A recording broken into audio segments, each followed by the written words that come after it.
The barn went silent except for one sound: hooves hammering against wood like thunder before a storm. Lian Zhao stood 3 feet from a horse that had hospitalized 2 men and killed another man's dreams of ever riding again. She was the mail-order bride nobody wanted, the Chinese woman who'd arrived last month to a ranch full of suspicious eyes and harder hearts. But Caleb Rourke had chosen her anyway, and now everyone waited to see if his gamble would end in blood. Stay with me until the end of this story. Hit that like button and drop a comment telling me what city you're watching from so I can see how far this tale travels. The morning Lian Zhao first saw the black stallion, she understood why men feared it. It wasn't the size, though the horse stood nearly 17 hands high, muscles rippling under a coat that absorbed light like midnight water. It wasn't even the scars, the healed-over wounds on its flanks that spoke of barbed wire, bad falls, or worse treatment. No, what made the animal terrifying was its eyes. They held something Lian recognized immediately, something she'd seen in the mirror on particularly difficult nights. The look of a creature that had decided the world was an enemy. And enemies deserved no mercy.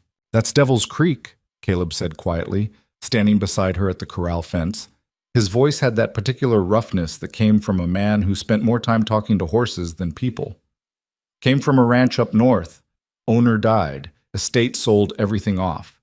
I shouldn't have bought him, but you saw something, Lian finished, her English still carrying the sharp edges of Mandarin pronunciation, each word carefully placed like stones across a stream. Caleb glanced at her, surprised. 3 weeks they'd been married, and she still caught him off guard. Yeah, something. The horse paced the far side of the corral, never taking its eyes off them. Paced and watched and paced. The other hands gave the enclosure a wide berth, took the long way around to the main barn rather than pass too close to those rails. He hurt someone? Lian asked. Broke Tommy Hendrick's arm in 2 places, cracked Jake Morrison's ribs, and that was just in the first week. Caleb's jaw tightened. I should put him down. That's what everyone says. What makes sense? But he hadn't, which told Lian everything she needed to know about her new husband. He was the kind of man who saw the wounded thing beneath the violence, who couldn't quite bring himself to end something just because it was difficult. It was probably why he'd sent away for a bride from across an ocean when plenty of local women would have had him, why he'd chosen someone complicated instead of convenient. They say that about me too, Lian said softly, that you should send me back. Caleb's weathered face darkened. Who says that? I have ears. I hear how your men talk when they think I don't understand English well enough. She kept her gaze on the horse. They think you made a mistake. Foreign wife, foreign ways. They wait for me to fail. Well, Caleb shifted his weight, uncomfortable with the honesty that had suddenly bloomed between them like something wild and unnamed. They can wait all they want. The horse screamed then, an awful, piercing sound that sent a ripple of alarm through the ranch. Several hands looked up from their work. Lian saw them exchange glances, saw the way they measured distances, calculated risk. She recognized that look too, the mathematics of survival. I want to try, she said. Caleb turned to her sharply. Try what? With the horse. I want to try sit. Lian, you saw something in him worth saving, yes? Maybe I see something too. She finally met her husband's eyes. They were good eyes, she thought, honest and worried and trying so hard to do right by everything. The ranch, his hands, his strange new wife who didn't fit anywhere. Or maybe I need to prove I'm not something that breaks easily. He studied her for a long moment. She wondered what he saw. The daughter of a fisherman from a coastal village no American could pronounce? The woman desperate enough to answer a mail-order advertisement and cross an ocean for a life with a stranger? Or something else, something even she hadn't fully recognized yet? Not today, Caleb said finally. Let me work with him first, see if... When then? The question hung between them. When would she be ready? When would he trust her? When would anyone on this ranch look at her and see capability instead of liability? Soon, Caleb said, which they both knew meant maybe never. But Lian had learned patience the hard way, in a village where the sea took what it wanted and gave back only what it chose. She could wait, she could watch, she could learn. She just couldn't afford to fail. But see, the ranch house kitchen smelled of coffee and resentment when Lian entered that afternoon. 3 of the hands sat around the heavy wooden table. Marcus, red-faced and thick-armed, who'd been with Caleb's family since before Caleb was born. Jake, still moving carefully after the ribs Devil's Creek had cracked. And young Tommy, whose left arm wore a cast covered in joking signatures that weren't quite jokes. They stopped talking when she came in. The silence felt deliberate, aggressive. "Coffee?" she offered, her accent making the word sound rounder, softer than they said it. "Got our own. Thanks," Marcus said, not looking up. Leanne moved to the stove anyway, began preparing the evening meal. Caleb would be in from the south pasture around 6. The work didn't stop for discomfort or awkward silences. She'd learned that fast. "Heard you were asking about Devil's Creek," Jake said after a minute. His tone was conversational, but Leanne heard the edge underneath. Cowboys, she'd discovered, could pack more threat into casual words than most men managed with shouting. "I was curious," she said, washing vegetables at the sink. "Curious," Marcus snorted. "That horse put Jake here out of work for a month. Tommy can't rope worth a damn with that arm, and she's curious." Maybe if Caleb had bought a normal horse instead of a foreign, Tommy started, then caught himself. But Leanne had heard the rest of that sentence before, even if he hadn't finished it this time. Foreign horse, foreign wife. Both unpredictable, both dangerous, both mistakes that would cost the ranch more than they were worth. "He's scared," Leanne said quietly, still focused on the vegetables. "Damn right he's scared," Jake muttered. "Horse has got sense, at least." "No." Leanne turned to face them. "Not the horse. Not of us. He's scared of something else, something before." Marcus finally looked at her. "You know that how? You some kind of horse whisperer along with being mail order?" The casual cruelty of it should have stung, but Leanne had developed thicker skin than these men realized. "I know what fear looks like when it's old, when it's lived in someone so long they don't remember being without it." Something in her voice made the kitchen go quiet again, but differently this time. Tommy shifted uncomfortably. Even Marcus looked uncertain, like he'd poked something and gotten a response he hadn't expected. "The ranch where he came from," Leanne continued. "You know what happened there?" "Owner died," Jake said. "Heart attack or something. They sold everything, horses, equipment, land. Devil's Creek was supposed to go to auction, but Caleb bought him before that." "Why did you want him?" Leanne asked. "You must have known he was trouble." Caleb said, Tommy paused. Said he saw the horse once before the old man died. Said it was the finest piece of horseflesh he'd ever laid eyes on. Strong, smart, perfect conformation. But then something happened. When the horse came here, it was different, like something broke inside it. Leanne nodded slowly, understanding settling over her like snow. "So you didn't buy a broken horse. You bought a horse that got broken." "Makes it dangerous either way," Marcus said, but his tone had lost some of its sharp edge. "Maybe," Leanne agreed, turning back to her cooking. "Or maybe it makes it worth saving." The men left soon after, their coffee finished, their point made or not made or tangled somewhere in between. Leanne stood at the window, watching the sun paint the Montana sky in shades of copper and blood. In the distance, she could see the corral where Devil's Creek paced his eternal circuit. She understood that pacing. In her first weeks here, she'd walked the fence line of the ranch at night, unable to sleep, unable to settle, moving just to prove she could still choose her own direction. The ranch hands thought she was strange. Caleb thought she was adjusting. Nobody understood she was just doing what the horse did, testing the boundaries of her new cage. The difference was, she'd chosen this cage, chosen Caleb's sight unseen from a newspaper advertisement that promised hard-working rancher seeks companionship and partnership. Had chosen Montana over her fishing village, chosen possibility over certainty, chosen risk over the slow drowning of a life mapped out since birth. But Devil's Creek hadn't chosen anything. Something had happened to him, something that turned trust into terror, and now he lived in a prison made of his own fear.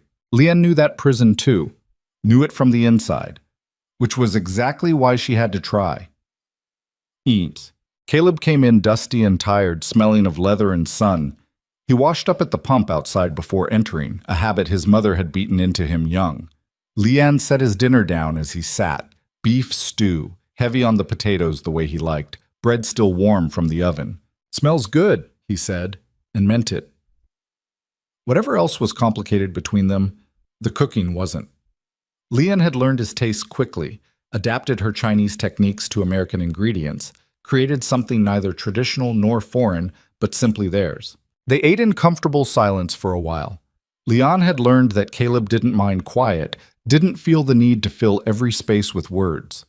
It was one of the things she liked about him, the way he could sit with thoughts unspoken, trust that communication happened in more ways than talking.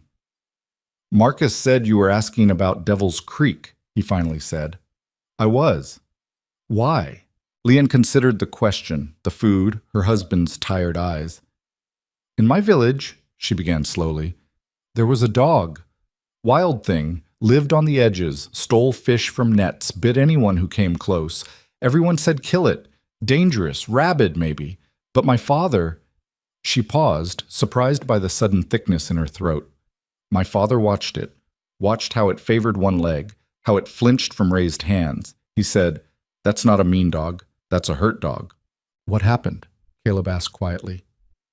"Father left food out, far from our house, where the dog felt safe. Not every day. He said that would make it dependent. But sometimes. And he never approached, never tried to touch. Just left the food and walked away. Let the dog choose." "Did it work?" "Took 2 years. But eventually that dog would sit outside our house some mornings. Never came inside, never let anyone pet it. But it stopped biting, stopped stealing. It chose to be near us instead of against us." Leon met Caleb's eyes. "My father said the dog taught him something important. Healing doesn't happen on your timeline. It happens on theirs." Caleb pushed his stew around, thinking. "Horse isn't a dog." "No. Bigger teeth, stronger, more dangerous."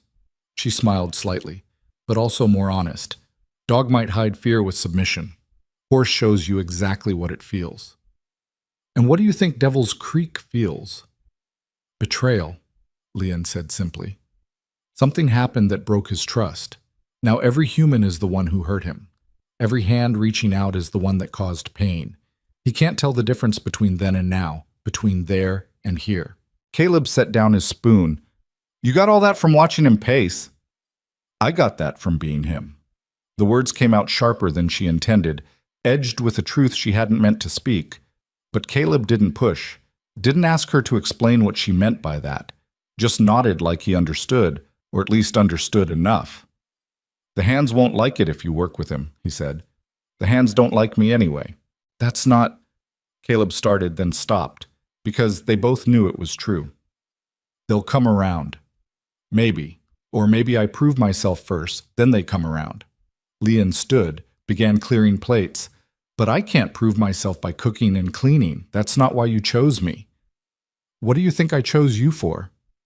The question held genuine curiosity, no trap in it. Leon thought about the advertisement she'd answered, the letters they'd exchanged. His awkward but honest, hers carefully translated by a mission teacher who'd raised eyebrows at the whole arrangement. She thought about the photograph he'd sent, serious-faced in his Sunday clothes, and the one she'd sent back, wearing her best dress, and an expression she'd hoped conveyed capability more than beauty. "You didn't want easy," she said finally. "You wanted someone who could hold their own, someone strong enough for this life." "Yeah," Caleb admitted. "Yeah, I did." "Then let me be that person." He studied her across the kitchen, this small, quiet woman who'd traveled 6,000 miles to marry a stranger, who'd walked into a life where nothing was familiar and nobody was friendly, and who stood in his kitchen asking permission to risk her life with an animal that had already hospitalized 2 grown men. "Tomorrow morning," he said, "early. Just observation, no getting in the corral. You watch how he moves, how he reacts. We start slow." Leon felt something unlock in her chest, some held breath she'd been keeping since she'd first seen the horse. "Slow is good. Slow is how you build trust." "Slow is how you stay alive," Caleb corrected, but gently. "That horse wants to hurt something, Leon. Don't mistake fear for friendliness." "I won't," she promised. "I know the difference." That night, lying beside her husband in the darkness, still more strangers than lovers, still learning the landscape of each other's breathing, Leon stared at the ceiling and thought about tomorrow. Thought about the horse that paced and the men who watched and the thin line between proving herself and destroying herself. She thought about her father's dog, how patient he'd been, how certain that gentleness was stronger than force. She thought about the ocean she'd crossed, how it looked calm from the shore but held currents that could drown you if you didn't respect them. And she thought about Caleb's question, what did she think he'd chosen her for? The truth was bigger than strength or capability.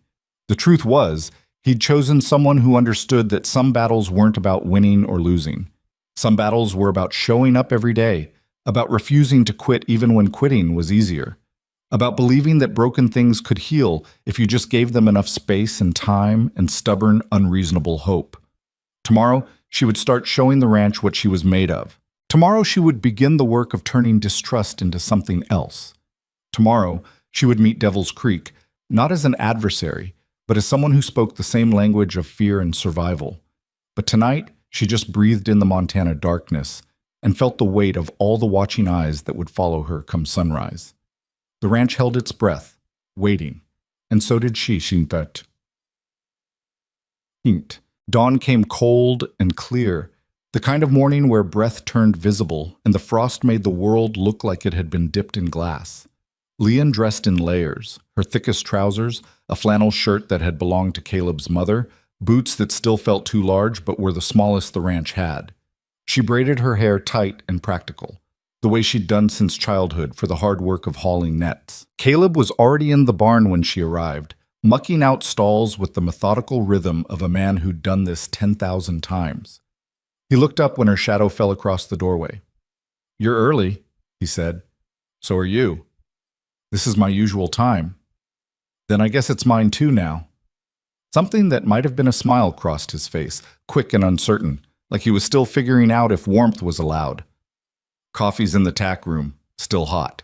She found it in a dented thermos, poured herself a cup from the extra mug he'd brought. They stood together in the barn's half-light, drinking coffee and not talking, while the ranch woke up around them. Horses shifted in their stalls, chickens began their morning complaints. Somewhere in the distance, Marcus was cursing at a gate that had frozen shut overnight. Normal ranch sounds, familiar rhythms, except for the silence from the far corral where Devil's Creek stood like a shadow against the fence, watching them watch him. "He doesn't sleep much," Caleb said. "I've checked on him at midnight, 3 a.m., dawn. Always standing, always alert. Horses need to lie down to truly rest, but he won't. Thinks something will get him if he does." "How long can he go like that?" "Not forever. Eventually his body will force him down. But it's killing him slowly, the lack of real rest." Caleb's voice carried a weariness that went beyond the early hour. "I thought bringing him here, away from wherever hurt him, would help. But geography doesn't fix what's broken inside." Lynn thought about her own sleepless nights those first weeks, how she'd pace the fence line rather than lie in a bed that felt foreign beside a man who was kind, but unknown. How exhaustion had finally forced her to stillness, but trust had come slower than sleep. "Show me what you know," she said. Caleb led her to the corral, stopped at a careful distance from the fence. Devil's Creek tracked their movement, ears flat, head lowered slightly. Aggressive posture, ready to defend or attack. "See how he's standing?" Caleb said quietly. "Weight on his back legs, front free to strike. That's not relaxed. That's coiled." "Does he do that with everyone?" "Everyone. Everything.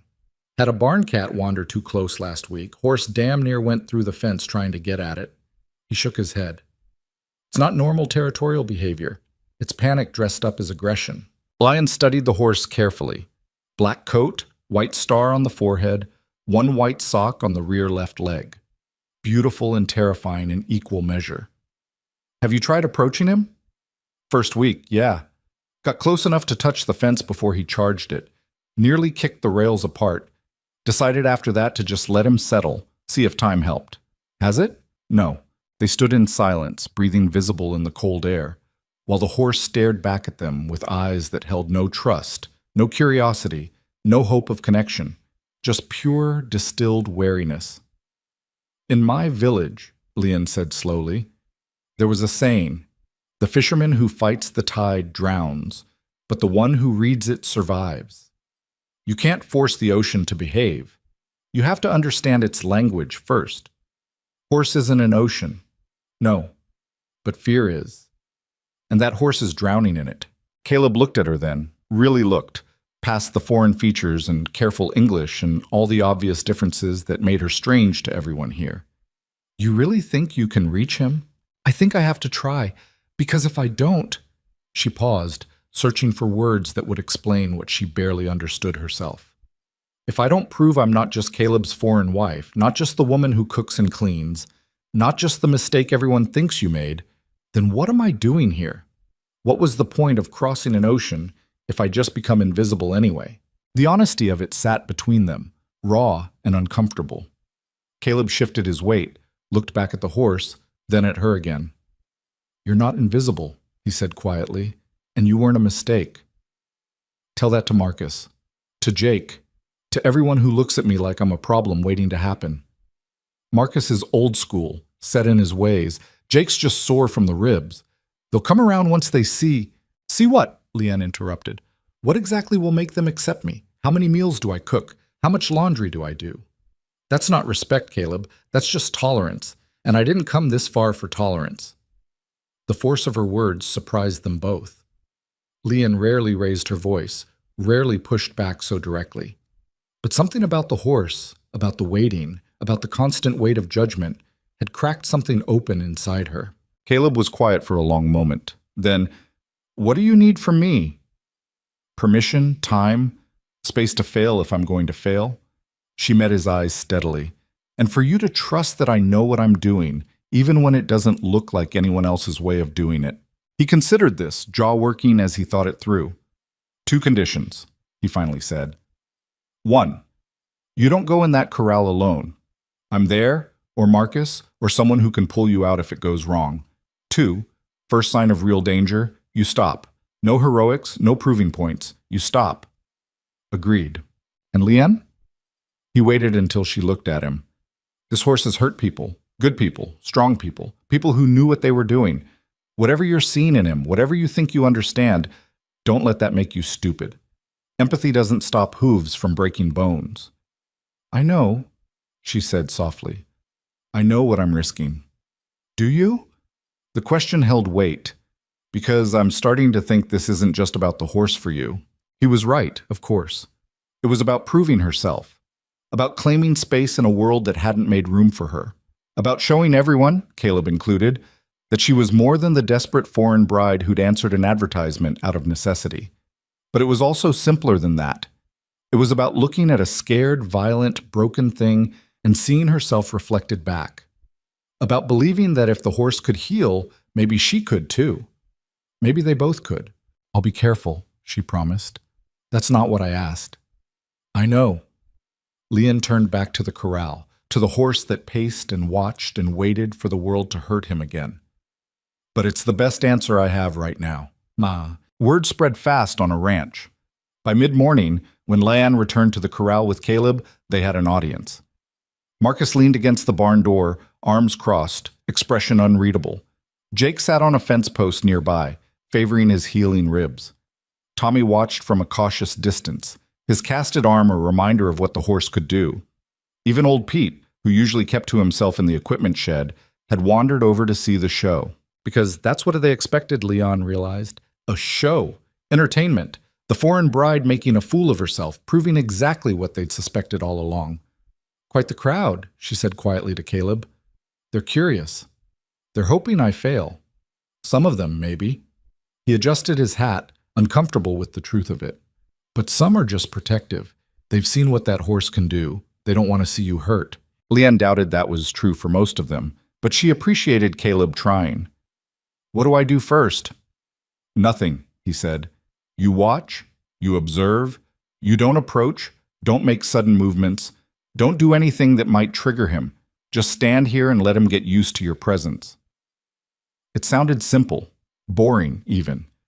It was possibly the hardest thing Leanne had ever done, because Devil's Creek didn't ignore her. The moment she stepped up to the fence, still a safe distance back, not close enough to threaten, the horse's entire demeanor changed. His head came up sharply, his ears pinned flat against his skull, and he moved. Not away, which might have been fear, toward them, which was aggression.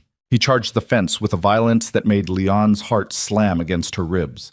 Hooves thundered, dirt exploded.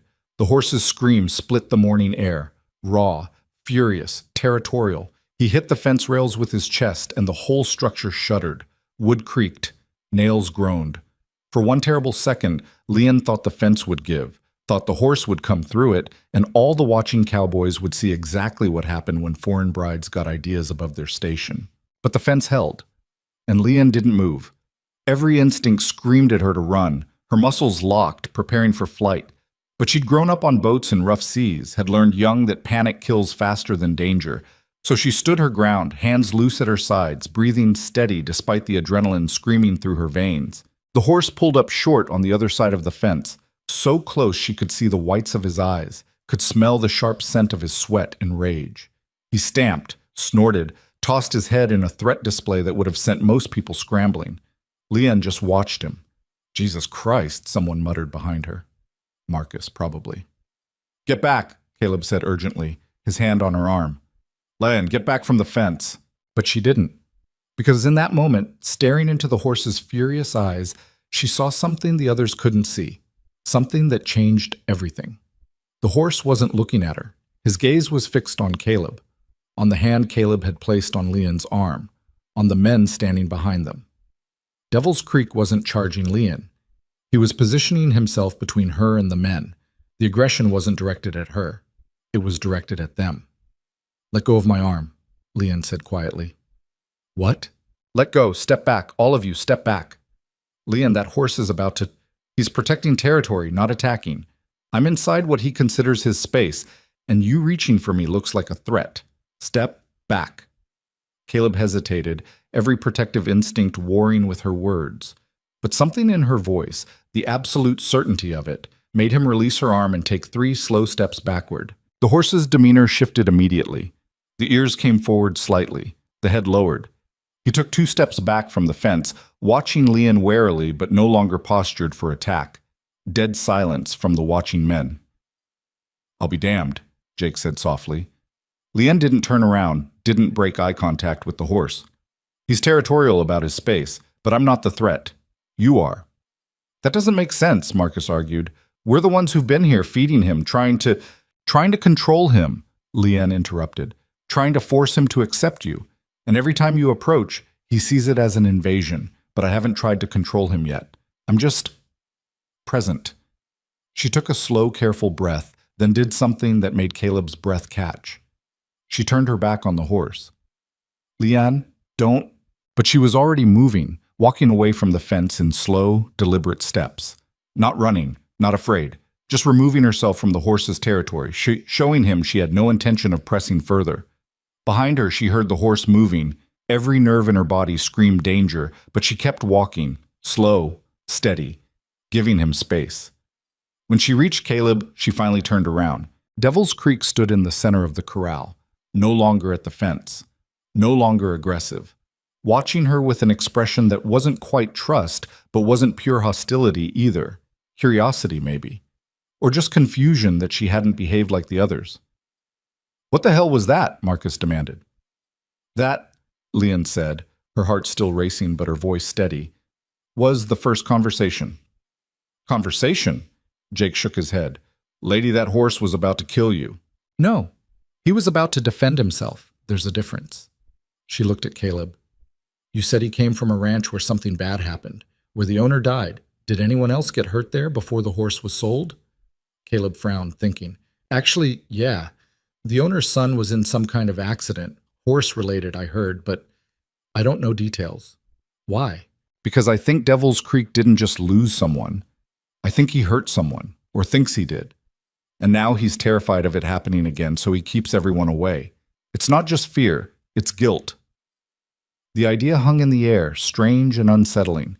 Cowboys didn't generally think of horses as capable of guilt, of complex emotions beyond basic fear and comfort.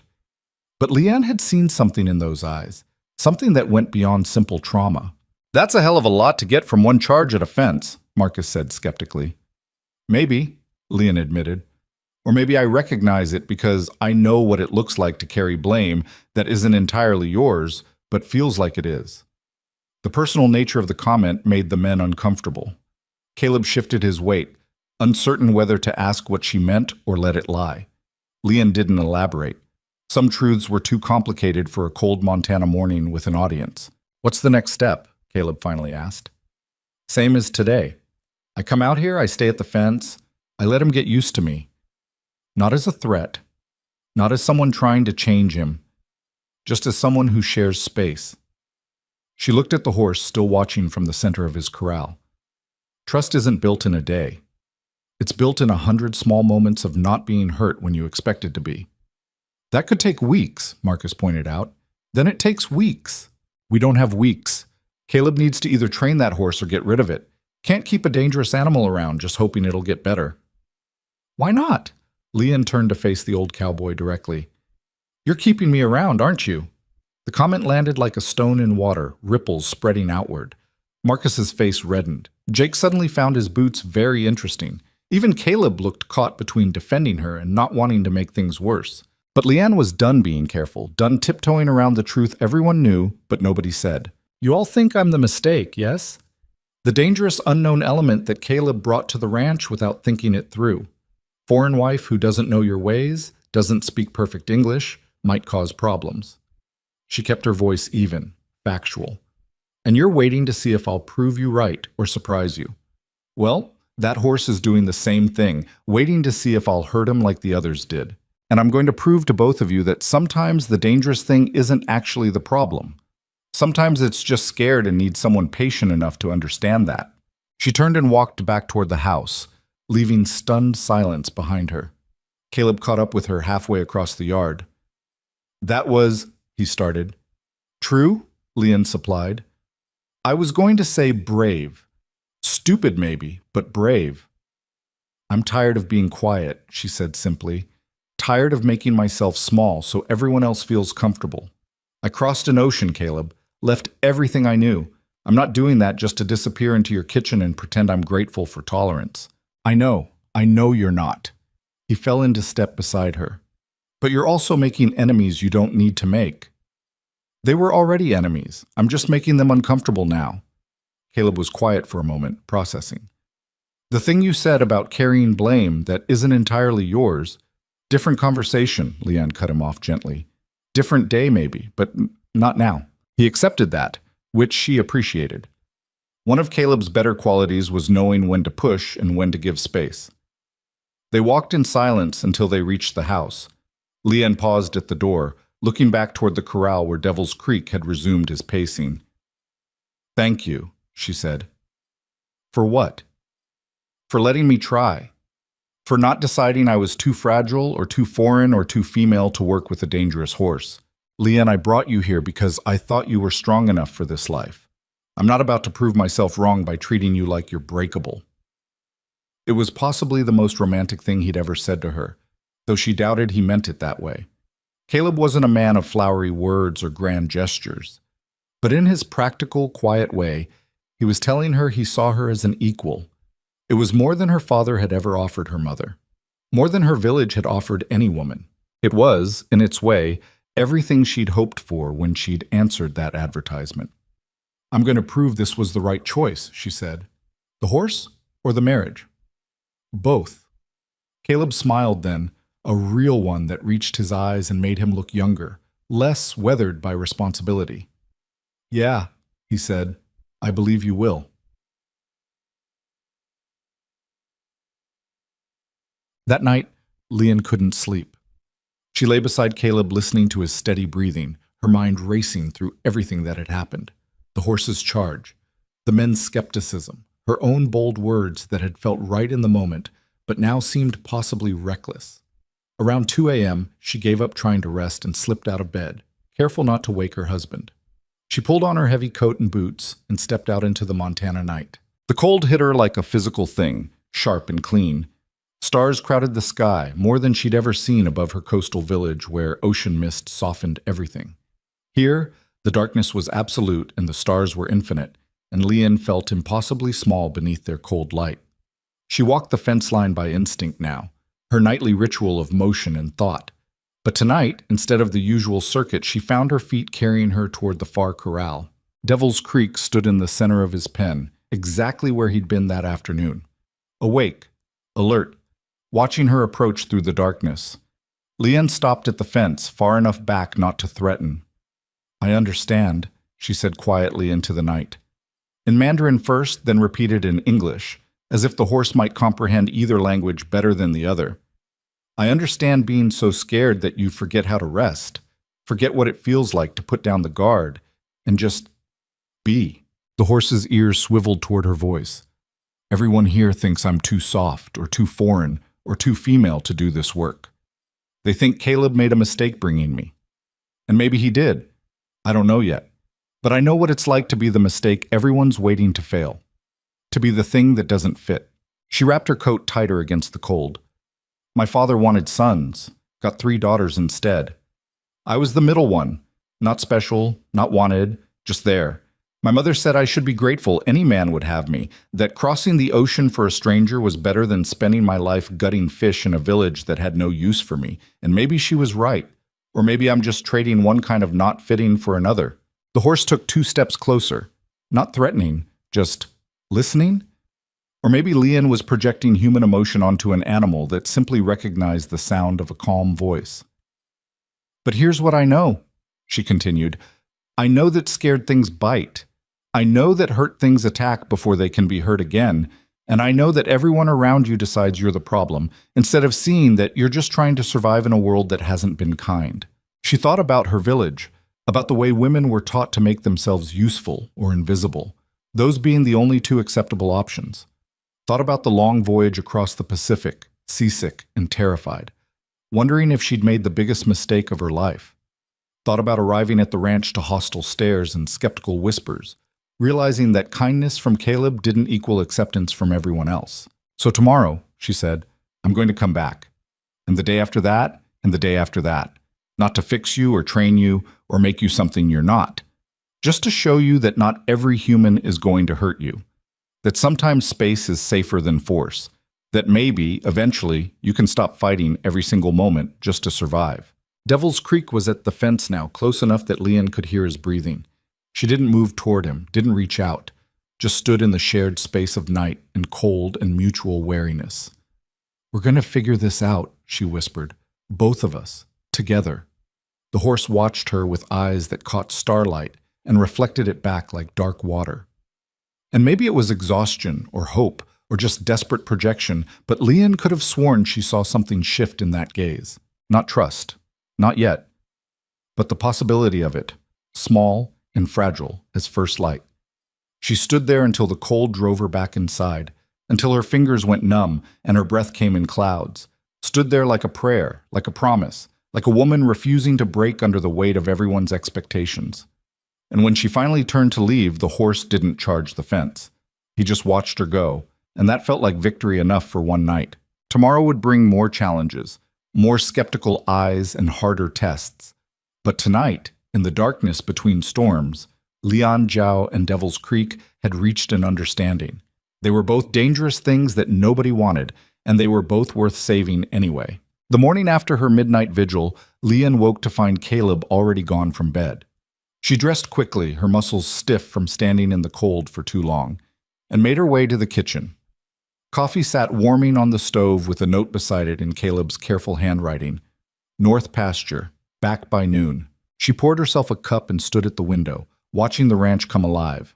Marcus was already working near the equipment barn, his movements efficient and unhurried. Jake limped past carrying feed buckets, still favoring those healing ribs. The world turned according to its rhythms, indifferent to her plans or fears. But when she looked toward the far corral, Devil's Creek was watching the house. Not pacing, not agitated, just standing near the fence facing her direction, as if he'd been waiting. Leon's heart did something complicated in her chest, part hope, part terror, all commitment. She drained her coffee, pulled on her coat, and headed outside. The morning air bit at her face as she crossed the yard. Frost made the grass crunch under her boots. Her breath came in white clouds that disappeared almost as quickly as they formed. Winter was coming hard and fast to Montana, the kind of cold that her coastal village had never known, the kind that could kill if you weren't careful. She stopped at her usual distance from the fence. Devil's Creek tracked her approach but didn't charge, didn't scream, didn't show any of yesterday's explosive aggression. He just watched. "Good morning," Leanne said quietly, feeling foolish talking to a horse but doing it anyway. Her father had talked to the sea, to the nets, to the fish they caught. Words didn't have to be understood to matter. Sometimes speaking was just a way of claiming space in the silence. The horse's ears flicked forward, then back, processing. Leanne settled into stillness the way she'd learned to do on boats waiting for the tide to turn. Patience was a muscle you built through practice, through hours of waiting for fish to find the nets, for storms to pass, for the right moment to pull or push or simply hold steady. She had no idea how long she stood there. Long enough for her toes to go numb in her boots. Long enough for the sun to climb higher and burn off some of the frost. Long enough for Marcus to walk past twice, giving her suspicious looks both times, but saying nothing. And slowly, gradually, Devil's Creek began to relax. It started with his ears, which stopped their constant swiveling and settled into a more natural position. Then his weight shifted from that coiled, ready-to-explode stance into something more balanced. His head lowered slightly. Not submission, horses didn't think in those terms, but a reduction in the alert level that had been his constant state since arriving at the ranch. Leanne felt her own breathing deepen in response. She hadn't realized how tense she'd been, mirroring his tension, until his body began to soften and hers followed. "That's it," she murmured. "Nothing's going to happen. No one's going to hurt you. We're just standing here together." The horse took 2 steps toward the fence. Not a charge, not aggressive. Just movement, curiosity maybe, testing to see what she would do. Leanne remained absolutely still. Another step. Another. Devil's Creek was close enough now that she could see the individual whiskers on his muzzle, the way his nostrils flared with each breath, the intelligence in those dark eyes that had been masked by fear and fury. He was beautiful. Terrifying, yes, but beautiful in the way dangerous things often were. Powerful and unpredictable and completely, utterly itself. "I'm not going to reach for you," Leanne said softly. "Not today. Maybe not tomorrow. You decide when that happens. Not me. I'm just here." The horse stood at the fence, close enough that Leanne could have touched him if she'd wanted to betray the trust of this moment.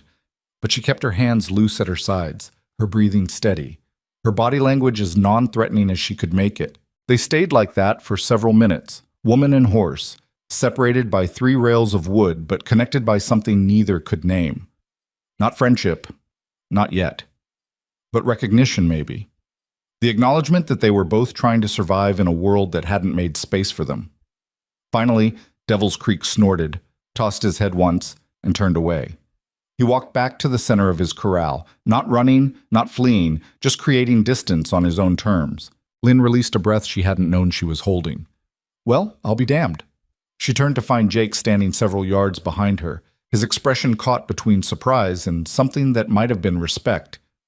"How long have you been there?" Leanne asked. "Long enough to see that." He gestured toward the horse. "Marcus said you were wasting your time, said that horse was too far gone for anything but a bullet. And what do you say?" Jake shifted his weight, wincing slightly as his ribs reminded him they weren't fully healed. "I say I've never seen that animal stand still for anyone, not even Caleb, and I definitely never saw him approach someone voluntarily." "He didn't approach. He investigated. There's a difference." "If you say so." Jake studied her with a directness that made Leanne uncomfortable. "You know what you're doing with horses?" "No," Leanne admitted. "I know what I'm doing with fear, the horse part I'm learning." Something in her honesty seemed to satisfy Jake. He nodded slowly. "Fair enough. Just be careful. That thing's hurt 2 of us already. Don't want to make it 3. Because you care about my safety? Or because you don't want to be proven right about me being a mistake?" The question hung between them, sharp and challenging. Jake had the grace to look uncomfortable. "Both, maybe," he finally said. "Look, I'm not saying I think Caleb was wrong to bring you here. I'm just saying this ranch has rhythms, ways of doing things, and you're disrupting that. Makes people nervous." "Change usually does." "Yeah, well." Jake turned to leave, then paused. "For what it's worth, what you just did there, that took guts. Stupid guts, maybe, but guts nonetheless." He walked away before Leanne could decide if that was a compliment or an insult. Probably both, knowing cowboys. They seemed to wrap their respect in layers of skepticism and rough language, as if admitting someone had impressed them was some kind of weakness. Leanne looked back at Devil's Creek. The horse had returned to his pacing, but it seemed less frantic now, less desperate. Or maybe she was just projecting hope onto behavior that hadn't actually changed. Either way, it was progress. Small, fragile, easily broken progress, but progress nonetheless. She headed back to the house to start the day's chores, her mind already planning tomorrow's approach. The kitchen was chaos when she entered. Someone had tracked mud across the floor she'd scrubbed yesterday. Dishes from breakfast sat unwashed in the sink. The hands had eaten while she was with the horse, apparently deciding that cleaning up after themselves was still her job, not theirs. Leanne stared at the mess for a long moment, feeling something dangerous build in her chest. She'd crossed an ocean, faced down a violent horse, stood her ground against men who wanted her to fail, and now she was supposed to smile and clean up their mud and dishes like a good little wife? No. She left the kitchen exactly as it was and went to find Caleb. He was in the south barn, mending tack, with the focused attention he brought to everything. His hands moved with practiced efficiency, needle and thread repairing a bridle that had seen better days. He looked up when she entered, smiled in that quiet way of his. "How'd it go with the horse?" "Good. He came to the fence. Didn't charge, didn't threaten, just looked." Leanne paused. Jake saw it, seemed surprised. "Jake's not the only one." Caleb set down the bridle. "I figured it would take weeks before that horse even acknowledged your presence." "It might still take weeks before he trusts me. Coming to the fence isn't trust. It's just curiosity." "It's more than he's given anyone else."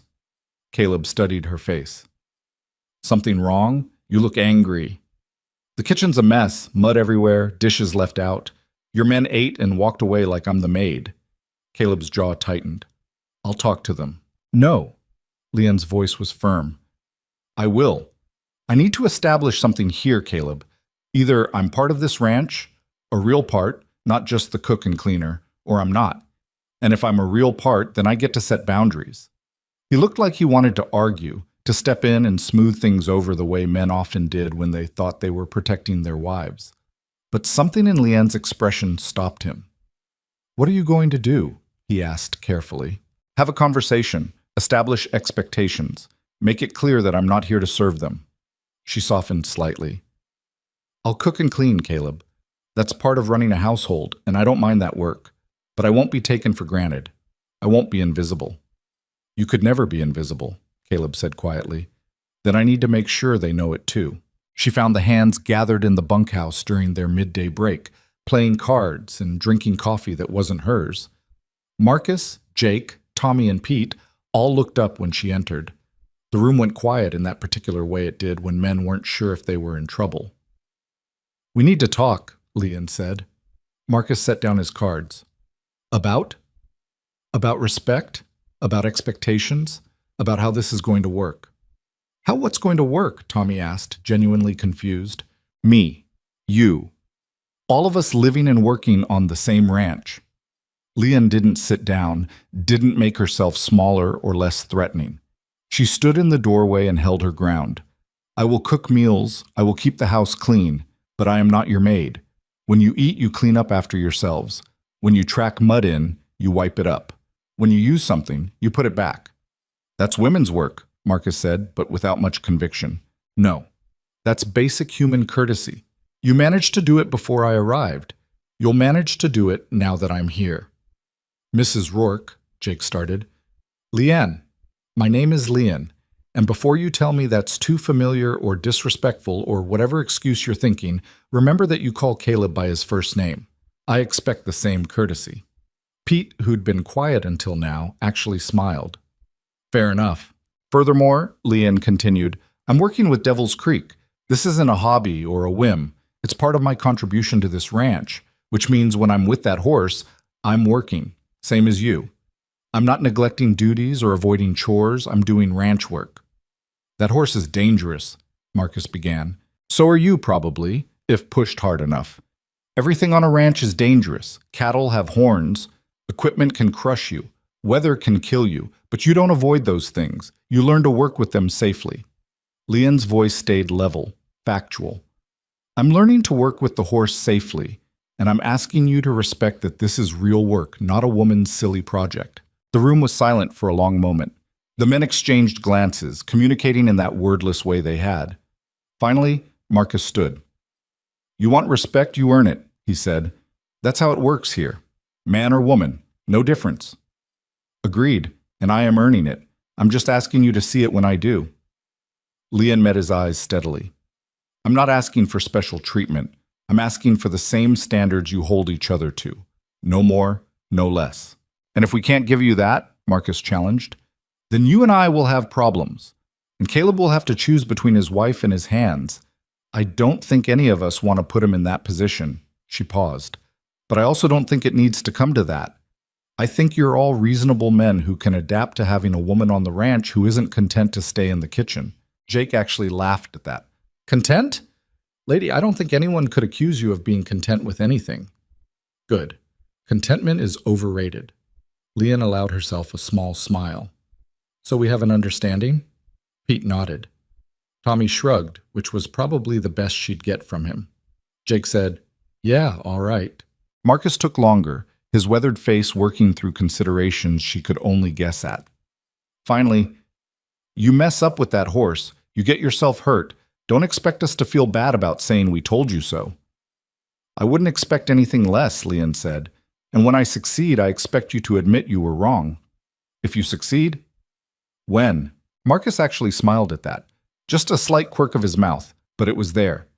You got spine, I'll give you that. Maybe Caleb knew what he was doing after all. It was the closest thing to approval she was likely to get from the old cowboy. Lian accepted it with a nod and left them to their card game. When she returned to the house, she found Caleb waiting in the kitchen. He'd cleaned up the mud and done the dishes. The room was spotless. You didn't have to do that, Lian said. I know, but I wanted to. He dried his hands on a towel. How'd it go? Better than expected, worse than hoped, somewhere in the middle. She moved to the stove, started preparing dinner even though it was hours away. Familiar work, comforting in its routine. They think I'm stubborn. You are stubborn. So are you. So is that horse. Maybe that's what it takes to survive out here. She began chopping vegetables with the efficient movements of someone who'd prepared thousands of meals. In my village, there was no space for stubborn women.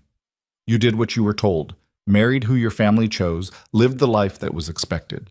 Stubbornness was a character flaw, something to be beaten out of girls before they grew into difficult wives. Caleb leaned against the counter, listening.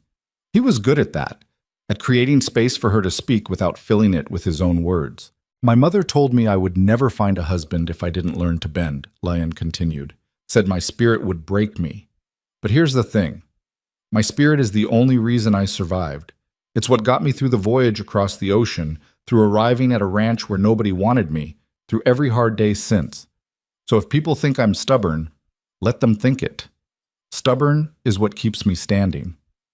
It's one of the things I love about you, Caleb said quietly. Lian's hands stilled on the cutting board. They didn't talk about love. Theirs was a practical marriage built on mutual need and careful respect. Love was something that might come later, or might not, and neither of them had pushed for declarations they couldn't honestly make. You don't have to say that, she said carefully. I'm not saying it because I have to. I'm saying it because it's true. He moved closer, not touching but present. When I wrote that advertisement, I didn't know what I was looking for. I just knew I needed someone strong enough for this life, someone who wouldn't break under the weight of it. And then your letter came. And there was something in the way you wrote, like you were challenging me to see you as an equal instead of asking permission to exist. I knew right then. You were exactly what this ranch needed. What about what you needed? Lian asked. Same thing. The ranch and I aren't separate. We're just different parts of the same life. He paused. But you're right that I didn't think through how the hands would react. I should have prepared them better, should have made it clear from the start that you were coming as a partner, not a housekeeper. They're learning, I'm learning, we'll figure it out. Lian returned to chopping, the rhythmic motion soothing. The horse is teaching me patience. The hands are teaching me to fight for space. You're teaching me that kindness and strength can exist in the same person. It's not the life I expected, but maybe it's better than what I thought I wanted. What did you think you wanted? Safety, stability, a place where I fit. She smiled, self-aware and slightly bitter. Turns out fitting is overrated. I'd rather be necessary than comfortable. Before Caleb could respond, the sound of hooves and shouting erupted from the yard. They both rushed to the window in time to see one of the horses from the main corral running loose, fence rails splintered, Marcus and Jake scrambling to catch it before it could hurt itself or damage anything else. "Damn it," Caleb muttered, already heading for the door. "That's the third time this month that fence has failed. I need to rebuild the whole section before winter really hits." Leanne followed him outside, watched as the hands finally cornered the spooked horse and led it back to the barn. The broken fence rails lay scattered in the dirt, old wood finally giving up after too many years of Montana weather and ranch work. An idea formed in her mind, crazy and probably doomed, but compelling nonetheless. "I'll help," she said. Caleb turned to her. "Help with what?" "Rebuilding the fence. I'm good with my hands, I learn fast, and you need the work done before the real cold sets in." She looked at the damage, calculating. "It would also show the hands that I'm willing to do any kind of ranch work, not just the horse training. Fence building is hard labor, Leanne. Heavy lifting, splinters, hours in the cold. I grew up hauling fishing nets. I know hard labor." She met his eyes. "Let me help. Let me be useful in ways they can't dismiss as woman's work or foreign notions." Caleb considered this, his practical mind weighing the offer against the reality of what she was proposing. "If you can't keep up, I'm not going to slow down for you. I wouldn't want you to. And if you get hurt, then I get hurt. Same as anyone else taking risks on a ranch." Leanne's voice was firm. "I'm not asking for special treatment, Caleb. I'm asking for the chance to prove I'm as capable as I claim to be." He looked at her for a long moment. This small woman with her careful English and stubborn spine, and something in his expression shifted. Pride, maybe, or recognition, or just the acknowledgement that he'd chosen well, even if the choosing had seemed reckless at the time. "All right," he said. "We start tomorrow morning, 6 a.m. sharp, dress warm, and bring gloves." That night, Leanne soaked her hands in warm water and thought about the week ahead. Between working with Devil's Creek each morning and helping rebuild the fence each afternoon, she'd have barely any time for the cooking and cleaning the hands still expected. Something would have to give. She decided it would be their comfort, not her ambitions. When morning came cold and dark, she was already dressed and waiting when Caleb emerged from the bedroom. They ate a quick breakfast of leftover bread and coffee, then headed to the corral where the fence needed rebuilding. Marcus was already there, examining the damage. He looked up when they approached, his expression unreadable when he saw Leanne. "She helping?" he asked Caleb. "She's working," Caleb corrected. "Same as the rest of us." Marcus grunted, which could have meant anything. "All right, let's see what she's got." The work was exactly as hard as Caleb had warned. The old fence rails had to be pulled out, the posts checked for rot and replaced where necessary, new rails cut to size and fitted into place. Leanne's hands, soft from weeks of kitchen work, blistered within the first hour. Her shoulders screamed, her back ached. The cold made everything harder, made wood brittle and fingers stiff. But she didn't stop, didn't complain, didn't ask for breaks that the men weren't taking. She worked through the pain, through the exhaustion, through the moment around mid-morning when she honestly thought she might vomit from the exertion. She worked because stopping meant proving them right, meant confirming that she was too weak or too foreign or too female for real ranch work, and she refused to give them that satisfaction. By noon, they'd replaced an entire section of fence. Marcus looked at the work, at Leanne's bleeding hands and determined face, and nodded. "Not bad," he said, which from him was practically a standing ovation. Jake, who'd been working alongside them despite his still healing ribs, actually clapped her on the shoulder. "You're tougher than you look." "I'd have to be," Leanne said, her voice rough with exhaustion. "Looking like I do, people expect me to break easily." "Yeah, well," Jake's weathered face creased into something almost like a smile. "Reckon we learned our lesson about assumptions." That afternoon, instead of returning to the fence work, Leanne went to Devil's Creek. Her hands were wrapped in bandages now, her entire body one continuous ache, but she'd promised herself she'd spend time with the horse every day, and she wasn't about to break that promise just because she was tired. The horse was waiting at his usual spot in the center of the corral.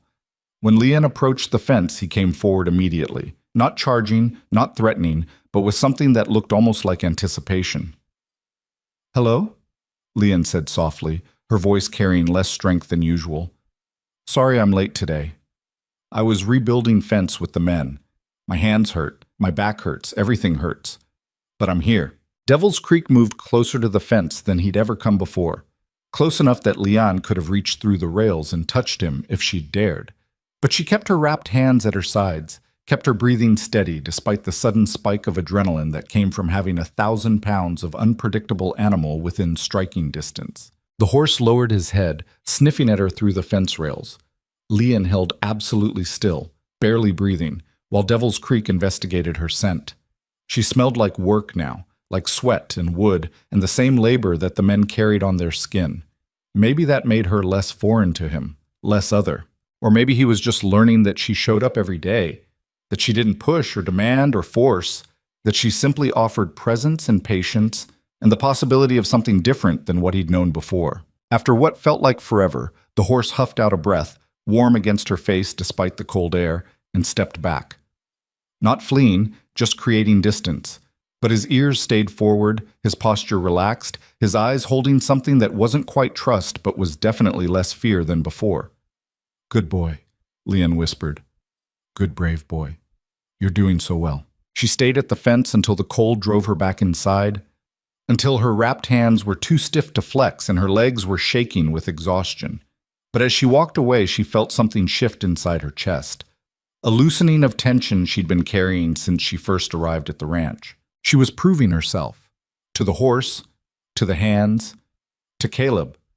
But more importantly, she was proving something to herself, that she was strong enough for this life, capable enough for this challenge, stubborn enough to see it through even when everything hurt and everyone doubted. The kitchen was cold when she entered. She'd been too busy with fence work and horse training to keep the stove going, to prepare the elaborate meals the hands had come to expect. For dinner that night, she served simple stew from yesterday's leftovers, bread that was a day old, coffee that was strong but unadorned. The hands ate without complaint. Marcus even came back for seconds. And when Leon finally collapsed into bed that night, every muscle screaming, hands throbbing despite the bandages, she felt something she hadn't felt in a long time. She felt like she belonged. Not because anyone had welcomed her, not because the ranch had made space for her, but because she'd carved out that space herself. Through work and stubbornness and refusing to break when breaking would have been easier. Beside her, Caleb shifted in his sleep, his arm coming to rest across her shoulders in a gesture that was becoming familiar. Protective, yes, but also trusting, like he was beginning to believe that she could hold up her end of this partnership they'd built. Outside, a cold wind rattled the windows and promised snow before morning. The ranch settled into its nighttime rhythms, horses sleeping, cattle huddled together for warmth. The land itself breathing in that particular way wild places did when humans finally stopped moving through them. And in the far corral, Devil's Creek finally lay down to rest. Lynn woke to Caleb shaking her shoulder, his voice urgent in the pre-dawn darkness. "Something's wrong with the cattle in the north pasture. I need to go check it out." She sat up, blinking away sleep, her body immediately protesting the movement. Every muscle from yesterday's fence work screamed, "I'll come with you." "No need, stay warm. I'll be back in a few hours." He was already pulling on his heavy coat, his movements quick and efficient. "Marcus and Jake are coming. We'll handle it." Before she could argue, he was gone, his boots heavy on the stairs, the front door closing with a finality that left the house feeling empty. Leon lay back down, listening to the sounds of horses being saddled, men's voices calling to each other in the yard, hoofbeats fading into the distance. She should go back to sleep. Her body needed rest. But something kept her awake, some formless anxiety that had nothing to do with cattle or cold mornings. Finally, she gave up on sleep and dressed in the darkness. The house was silent, except for the settling sounds old buildings made. The creak of wood adjusting to temperature changes. The whisper of wind finding gaps in the walls. She made coffee by feel more than sight. Stood at the kitchen window watching the sky slowly lighten from black to deep blue to the pale gray that preceded sunrise. Movement caught her eye. Someone was at the far corral. Leanne's first thought was that one of the hands had stayed behind, was checking on Devil's Creek. But as the light grew stronger, she realized it wasn't any of the regular ranch workers. It was someone smaller, younger, moving with a casual confidence that spoke of familiarity with horses. Tommy. with his casted arm and his barely concealed resentment of both the horse that had broken it and the foreign woman who thought she could fix what he couldn't. Lynn set down her coffee and headed outside. The cold hit her like a slap. Frost coated everything, turning the ranch into something crystalline and dangerous. Her breath came in white clouds as she crossed the yard, her boots crunching on frozen ground. Tommy was at the fence now, holding something in his good hand. A rope. Not a lead rope for gentle handling, but something heavier, rougher. The kind you used for cattle, for force. "What are you doing?" Leanne called out. Tommy spun around, guilt flashing across his young face before hardening into defiance. "Nothing, just checking on the horse." "With a rope?" "Thought I'd try working with him, since you're so sure it can be done." His voice carried a challenge, an edge that made Leon's stomach tighten. "Not like that. Not with that equipment." "Why? Because you say so?" Tommy took a step toward the corral gate. "You've been here, what, a month? And suddenly you're the expert on this horse? I grew up on this ranch. I've worked with horses my whole life. But I break one arm and everyone acts like I'm useless." "Tommy, don't." Leanne moved closer, careful to keep her voice calm. "This isn't about proving yourself. That horse isn't ready for what? For someone who actually knows what they're doing instead of just standing around talking to it like it's a person."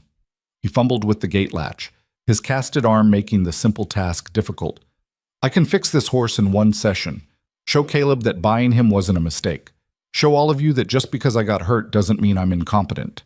Inside the corral, Devil's Creek had gone rigid. His head was up, ears flat, every line of his body screaming alarm.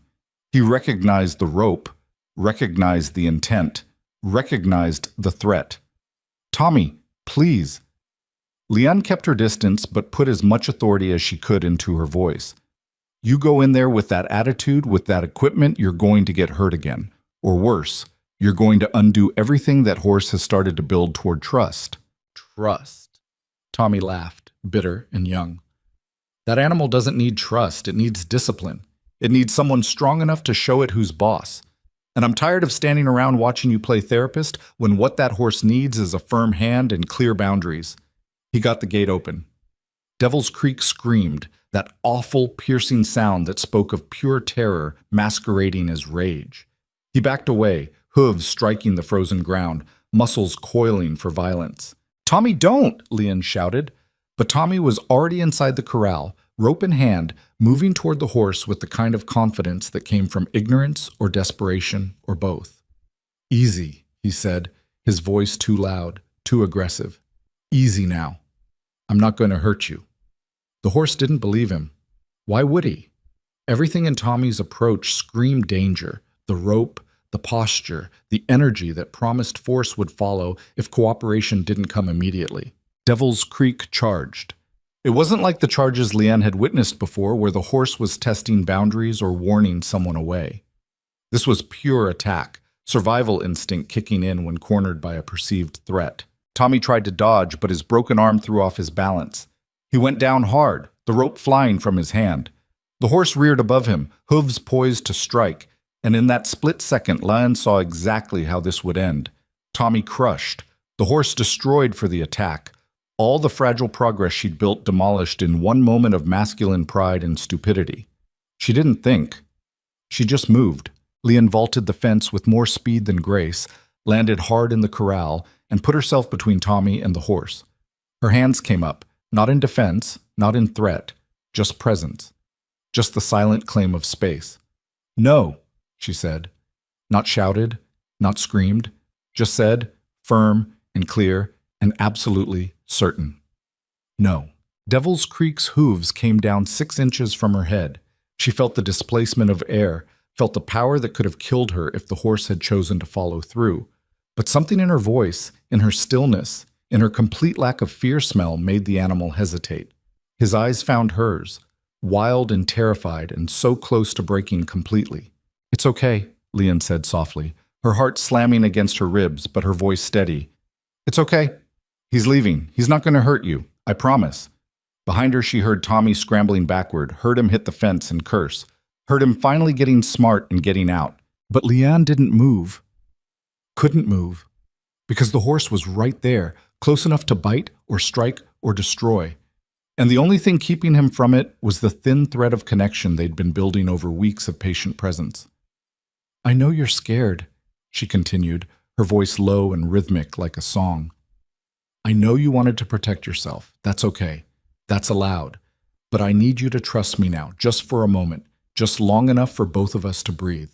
The horse's sides were heaving. Sweat darkened his coat despite the cold. His ears swiveled, listening, trying to reconcile the threat he'd perceived with the calm voice speaking to him now. Slowly, carefully, Leanne lowered her hands. Not to reach for him. That would be too much, too fast. Just to show she wasn't holding weapons, wasn't preparing to force anything. "That's it," she murmured. "Just like that. You're safe. I'm safe. We're both safe." Devil's Creek took one step back, then another. His head lowered slightly, the aggressive posture easing into something more uncertain, more confused. Like he couldn't quite understand why she wasn't running, why she wasn't attacking, why she was just standing there talking to him like nothing had happened. "Good boy," Leanne whispered. "Such a good, brave boy. You didn't hurt anyone. You protected yourself and then you chose not to hurt me. That's everything. That's all I needed to know." Outside the corral, she could hear Tommy cursing, could hear running footsteps. Someone must have seen what happened, must be coming to help or witness, or both. But Leanne kept her focus on the horse, on this moment that could still tip either way into violence or something else. Devil's Creek shook his head, snorted, then turned and walked to the far side of the corral. Not fleeing exactly, but creating distance, processing what had just happened in whatever way horses processed near disasters. Only then did Leanne allow herself to move. She walked slowly to the gate, her legs shaking now that the adrenaline was wearing off, and let herself out. Tommy was sitting in the dirt outside the fence, his face white, his good hand clutching his casted arm like it hurt again. Pete stood beside him, looking between Leanne and the horse, with an expression caught between shock and something that might have been awe. "What the hell were you thinking?" Pete demanded, but Leanne couldn't tell if he was talking to her or Tommy. "I was thinking I needed to stop someone from getting killed," Leanne said, her voice rougher than she intended. The fear was catching up to her now, making her hands shake and her stomach turn. "What the hell were you thinking, Tommy? Going in there with a rope and an attitude?" "I just wanted to," Tommy started, "to prove something." "I know. I understand." Leanne crouched down beside him, ignoring the protest from her exhausted muscles. "But you can't prove strength by forcing submission. That's not strength. That's just fear dressed up as power." "I wasn't afraid," Tommy said, but his voice cracked on the words. "Yes, you were. You were afraid that breaking your arm made you less capable. Afraid that I was succeeding where you'd failed. Afraid that if you didn't fix this horse, everyone would think you were weak." Leanne's voice softened. "But going in there angry and scared? That's what almost got you killed." Tommy looked away, his jaw working. The horse needs to learn respect. The horse needs to learn trust. There's a difference. Leanne stood, her legs still unsteady. Respect without trust is just fear. And fear makes animals, all of us, do dangerous things. Pete helped Tommy to his feet, the older man's face grave. "You're lucky she was here. That horse was about to cave your skull in." "I know," Tommy said quietly. "And you're lucky Caleb wasn't here to see it because he'd fire you for stupidity." Pete's voice was harsh, but not unkind. "You don't go into a corral with a known dangerous animal without backup, without proper equipment, without a plan. You know better." "I thought you didn't think. That's the problem." Pete turned to Leanne. "And you. What you just did was either the bravest or stupidest thing I've seen in 40 years of ranch work. Maybe both." "Probably both," Leanne admitted. Her heart was still racing, her mind replaying that moment when the horse's hooves had been poised above her head, when one wrong choice would have ended everything. "How'd you know he wouldn't strike you?" Pete asked. "I didn't. Not for certain." Leanne looked back at the corral where Devil's Creek stood watching them, still alert but no longer aggressive. "But I knew that horse doesn't want to hurt people. He wants to protect himself. And I was betting that if I showed him I wasn't a threat, he'd choose not to hurt me." "That's a hell of a bet." "Yeah, well, sometimes you don't get to choose safe options. Sometimes you just choose the least terrible option and hope." She turned to Tommy. "Are you hurt? Besides the arm?" "Bruised maybe, scared definitely." He met her eyes for the first time since the incident. Thank you. For stopping him, for stepping in. Thank you for getting out when I told you to, Leon said. Took guts to back down when every instinct probably told you to fight. Something passed between them then. An understanding, maybe. Or just the acknowledgement that they'd both survived something that could have ended badly. Tommy nodded slowly, then let Pete lead him toward the bunkhouse. Leanne stood alone in the yard, watching the sun climb higher, turning the frost from white to gold. Her whole body was shaking now, the delayed fear finally catching up. She'd almost died.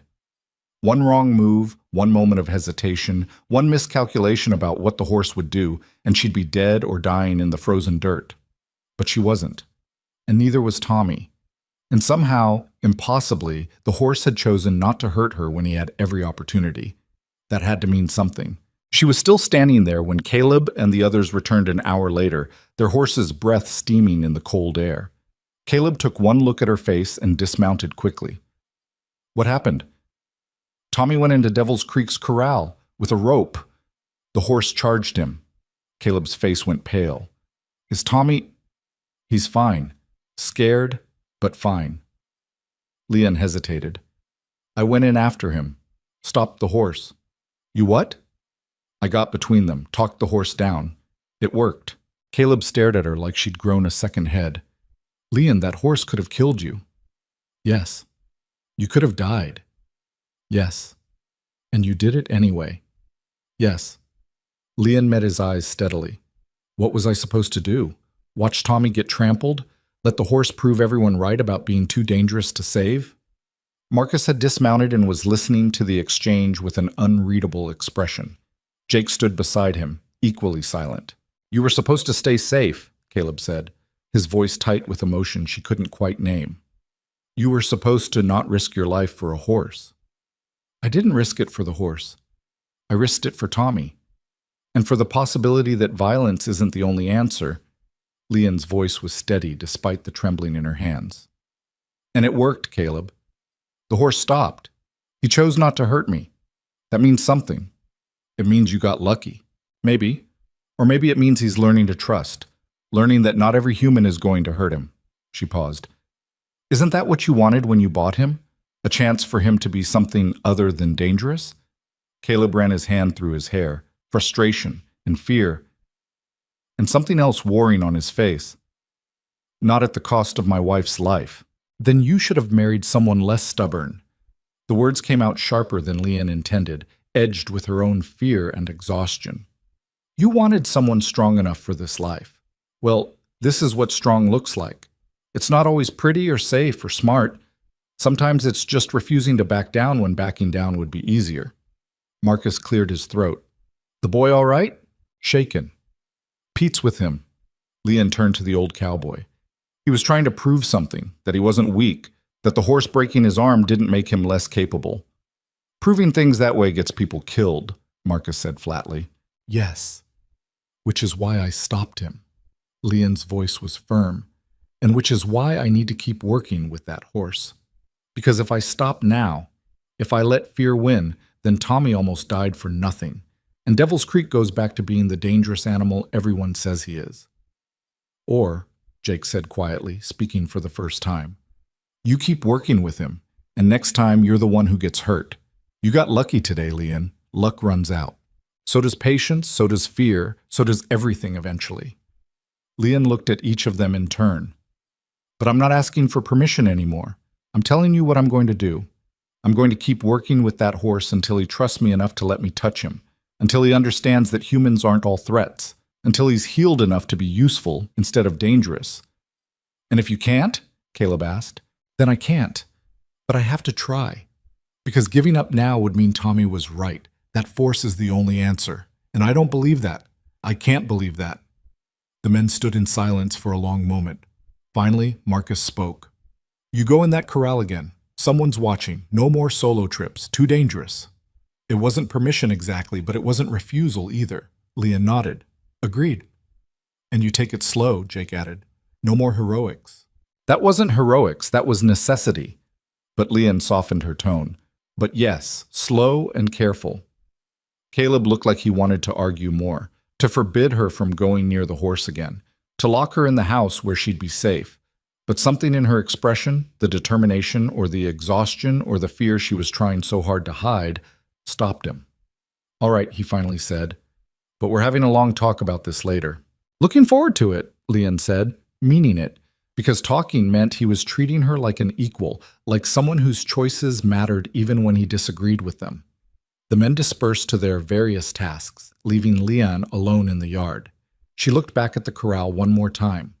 Devil's Creek was standing near the fence now, watching her. Their eyes met across the distance, and Lian felt something shift in her chest. The horse had chosen not to hurt her.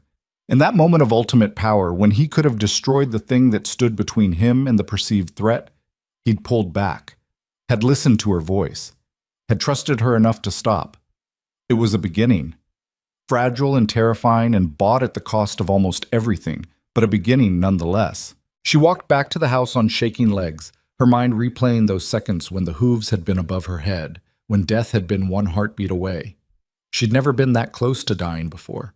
Not on the ocean crossing, not in her hardest days in the village, not even in the early weeks on the ranch when she'd felt like an intruder in a hostile world. But she'd chosen it, had seen the danger and walked into it anyway because the alternative, watching Tommy die, watching the horse be destroyed for defending himself, had been worse. Inside the house, she made fresh coffee with hands that finally stopped shaking. She stood at the window watching the ranch move through its routines and thought about courage. Real courage, not the kind in stories, but the kind that meant doing the terrifying thing even when your body screamed at you to run. Her mother had told her once that bravery was a luxury poor women couldn't afford, that survival meant being smart, not bold, making yourself small enough that the world forgot to hurt you. But Lian was done making herself small, done surviving by disappearing. If this ranch was going to be her home, if this life was going to be hers, then she needed to claim space in it. Needed to be the kind of person who stepped between danger and destruction instead of hiding from both. Even if it scared her, even if it almost killed her, even if every logical part of her mind said she was being reckless and stupid and asking for disaster. Because the alternative was going back to being invisible, and Lian had crossed an ocean to be seen. That afternoon, when the sun was high and the frost had melted into mud, Lian returned to the corral. Pete came with her as promised, standing at a respectful distance but ready to intervene if needed. "You sure about this?" he asked. "No, but I'm doing it anyway." Devil's Creek watched her approach, his posture wary but not immediately aggressive. The morning's chaos had left its mark. He was jumpier, more alert, like he'd been reminded that threats could come without warning. Lynn stopped at the fence, keeping her movements slow and deliberate. "I'm sorry about this morning," she said quietly. "I'm sorry someone scared you. I'm sorry I had to come into your space without asking. I know that broke the trust we were building." The horse's ears flicked toward her voice. "But I'm here now, and I'm going to keep being here, every day, until you understand that I'm not like the others, that I see you as more than a problem to fix or a danger to eliminate." She paused. "You're scared and hurt and angry at a world that hasn't been kind. I know because I'm all those things too. And if we can find a way through it together, maybe we both come out less broken on the other side." Devil's Creek took 3 steps toward the fence, closer than he'd ever come voluntarily. Close enough that Lian could see the white ring around his eye, the way his nostrils flared with each breath, the scar on his shoulder that spoke of old pain. "That's it," she murmured. "You decide how close. You decide when. I'm just here." The horse stopped an arm's length from the fence, watching her, waiting for something, though what, Lian couldn't say. She lowered herself to sit in the frozen mud, her back against a fence post, her hands loose in her lap. Pete made a sound of protest behind her, but she ignored it. This needed to happen at the horse's eye level, needed to be an offer of vulnerability instead of dominance. "I'm going to sit here for a while," Lian said. "You do whatever you need to do. Pace if you want. Stand if you want. Come close if you want. It's your choice." And she waited. The cold seeped through her clothes. Her muscles, already exhausted from fence work and morning terror, began to stiffen. Her hands went numb. But she didn't move, didn't stand, didn't give up the position of deliberate vulnerability she'd chosen. Devil's Creek paced for a few minutes, clearly uncertain what to make of this change in routine. Then he stopped. turned, walked slowly to the fence and lowered his head to Leon's level. They stayed like that for uncounted minutes, woman and horse, separated by wood but connected by something neither could name. Not trust, not yet, but the possibility of it, hanging in the cold air like breath made visible. Finally, just as Leon thought her frozen body might refuse to move ever again, the horse did something extraordinary. He lowered his muzzle to the ground, to the space near Leon's shoulder, and breathed out slowly. A horse's version of a sigh, of release, of the tension leaving a body that had held it too long. "Yeah," Leon whispered. "I know that feeling." When she finally stood, her legs barely cooperated. Pete had to help her to her feet, had to support her weight until circulation returned and muscles remembered how to work. "That was the craziest thing I've ever seen," he said, shaking his head. "And I've seen a lot of crazy things." "Did it work?" Leon asked. "Did it look like progress to you?" "Hell if I know. I'm just a ranch hand, not a horse psychologist." But Pete's weathered face held something like respect. "But I'll say this. That animal didn't try to kill you. After the morning you both had, that's something. It was something." Leon held on to that thought as she limped back to the house, as she forced her frozen hands to work well enough to start dinner, as she moved through the evening's routines with a body that wanted nothing more than to collapse. When Caleb came in for dinner, he found her at the stove, stirring stew that was probably the simplest meal she'd ever served. He washed up without comment, sat at the table, waited. "We need to talk," he finally said. "I know. What you did this morning saved Tommy's life. Maybe saved the horses too." Leanne kept stirring, kept her eyes on the pot. "I know it was dangerous. I know it was reckless. I know it scared you and probably made you question whether bringing me here was a mistake." "It didn't make me question that," Caleb said quietly. "It made me realize I married someone braver than I gave her credit for. And that terrifies me." Leanne looked at him then, his honest face, his worried eyes, his hands rough from a lifetime of hard work. "You wanted someone strong. I wanted a partner, someone who could stand beside me, not someone who'd run headfirst into danger." He paused. "But I'm starting to think those might be the same thing in you, that your strength and your recklessness come from the same place. Is that a problem?" "I don't know yet." Caleb's voice held honesty more than judgment. "Ask me again when I'm not still seeing you with a horse's hooves above your head." They ate in silence, the weight of the day settling over both of them. Outside, night was falling fast, the temperature dropping with it. Winter was coming whether they were ready or not. And inside, two people who'd married as strangers were slowly learning what it meant to be partners in a life that was harder and stranger than either had imagined. Later that night, long after the dishes were washed and the lamps turned low, Leon lay awake listening to the wind test the corners of the house. Beside her, Caleb's breathing had settled into the deep rhythm of sleep, but rest wouldn't come for her.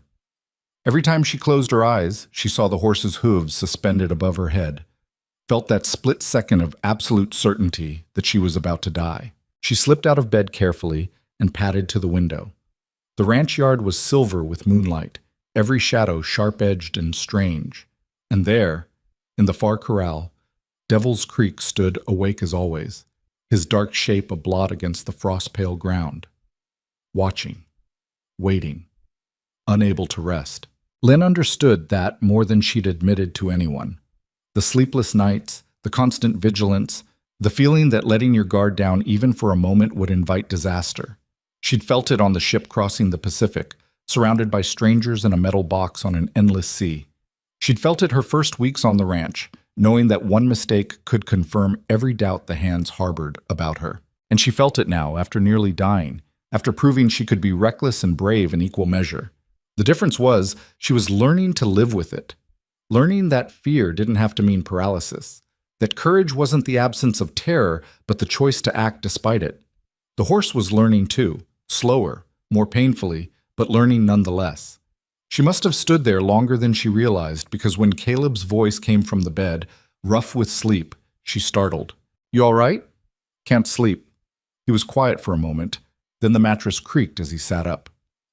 "Come here." Leanne returned to bed, let Caleb pull her close. His body was warm, solid, real in a way that anchored her to something beyond fear and memory. "Tell me about the village," he said quietly. about your father and the dog. Why? Because I want to understand where you learned to do what you did today, where that kind of certainty comes from. Leanne was silent for a long time, organizing thoughts she rarely let herself examine. My father wasn't a brave man by most measures. He was a fisherman who did the same work his father had done, who never questioned the way things were. But he had this quality. He could see when something was hurting and respond to that hurt with patience instead of force. The dog. The dog, yes, but also me. Her voice caught slightly. When I was 12, there was a boy in the village. Older, stronger. He cornered me one day near the docks, said things that made my skin crawl. When I fought back, scratched his face, he hit me hard enough that I saw stars, told me girls who fought got what they deserved. Caleb's arms tightened around her. I ran home crying. My mother said I shouldn't have been alone near the docks, that I'd brought shame on our family, that I needed to learn to be quieter, smaller, less likely to provoke. But my father... Leanne paused, remembering. My father said nothing for a long time. Then he took me out in the boat, just the two of us. We sat in the water while the sun went down, and he said, "The ocean doesn't apologize for being powerful. It doesn't make itself smaller so boats feel safe. It just is what it is, and we learn to respect that or we drown." Wise man. Maybe, or maybe just tired of watching women shrink themselves. Leanne shifted to look at Caleb's face in the darkness. He told me that day that I had two choices. I could let that boy's violence teach me to be afraid, to make myself small and quiet and forgettable, or I could let it teach me that some people would always see my strength as a threat, and I could choose to be strong anyway. You chose strong. I chose stubborn. Strong came later, after a lot of practice. She smiled slightly. The boy's family wanted my father to punish me for scarring their son's face. He refused, said the boy had gotten what he earned, and if they didn't like it, they could take it up with the ocean for making his daughter the way she was. How'd that go over? Badly. We were ostracized for months. My mother never forgave me. Said I'd ruined any chance of a decent marriage, that no man would want a wife who fought back. Leanne's voice was matter of fact, the old hurt worn smooth by time and distance. She was right, in a way. No man in the village would have me. Which is why when I saw your advertisement, I answered, figured a stranger across an ocean might be less offended by a woman with scars and opinions than the men who'd known me all my life. I'm not offended, Caleb said quietly. I'm terrified sometimes, and angry when you risk yourself, and constantly worried I'm not enough for someone like you, but never offended. Someone like me? Someone who chose to be strong when the world kept telling her to be small. He pressed a kiss to her hair. That horse chose you for the same reason, I think. He recognized something familiar. Leanne thought about that. You think the horse knows I'm scared? I think the horse knows you're scared and you show up anyway. That's probably the only language he understands anymore. The choice to keep trying even when every instinct says run. They lay together in the darkness. Two people learning to be married, learning that honesty was harder and more valuable than comfort. Outside, the wind picked up, rattling the windows with the promise of winter's approach. Tomorrow, Leanne said, I want to try something different with him. What? I want to stop waiting for him to come to me. I want to go in the corral, not to force anything, just to share the space. Let him get used to my presence inside his territory instead of always outside it. Caleb was quiet for so long that Leanne thought he might have fallen back asleep. Then, that's what got Tommy hurt. Tommy went in aggressive, with a rope and an agenda. I'll go in empty-handed, with nothing but patience. She felt Caleb's resistance in the tension of his body. I need to do this, Caleb. For the horse, yes, but also for myself. I need to prove that what happened this morning wasn't just luck or instinct, that I actually understand something about fear and trust that might help. And if you're wrong, then I'm wrong. But I'd rather fail trying than succeed at staying safe. She turned to face him fully. You chose someone who crossed an ocean to marry a stranger. That wasn't the choice of someone who prioritizes safety. No, Caleb admitted. No, it wasn't. Another long pause. I'll be there, right outside the corral, for sign of trouble. You pull me out, I know. Leanne kissed him, brief and fierce. Thank you for letting me try. I'm not sure letting is the right word. More like accepting I can't stop you. That's love too, Leon said. Accepting someone as they are instead of trying to reshape them into something safer. This time, when she closed her eyes, sleep came easier. Not dreamless, her mind replayed the morning's terror in fragments and flashes, but deep enough to rest. And when she woke before dawn, Caleb was already up, coffee made, her warmest clothes laid out on the chair. They didn't talk much over breakfast. Some mornings were like that, companionable silence replacing words. But when Lion rose to leave, Caleb caught her hand. Be careful, he said. Always. Lian, I mean it. I know. I will be. She squeezed his hand. I'm not trying to be reckless. I'm trying to be deliberate. There's a difference. The difference being, reckless is acting without thought. Deliberate is acting despite fear after careful thought. She smiled slightly. I'm terrified, Caleb. Every time I go near that horse, I'm scared. But I think he needs to see that someone can be afraid and still choose trust, because that's what I'm asking him to do. Outside, the morning was brutally cold. Frost had given way to a thin skiff of snow overnight, just enough to make the world look clean and new. Leon's breath clouded white as she crossed the yard to where Pete was already waiting by the corral, stamping his feet against the cold. You sure about this? He asked, for the second time in as many days. No, but I'm doing it anyway. Devil's Creek was at the far end of the corral, watching their approach with that hyper-alert posture that meant he'd probably been awake all night. When he saw Leanne, his ears came forward slightly, not relaxed but interested, tracking her movement. Leanne stopped at the gate, her hand on the latch, but not opening it yet. I'm coming in, she said, loud enough for the horse to hear. Not to chase you, not to catch you, just to be in the same space. You can stay on your side, I'll stay on mine. We're just practicing being near each other. Pete shook his head. You know he can't understand English. Maybe not the words, but he understands tone, intent, and I need to hear myself say it, even if he doesn't comprehend every word. Leon took a breath. If he charges, I'm coming right back out. No heroics today. That's the smartest thing you've said all week. She opened the gate slowly, the hinges creaking in the cold.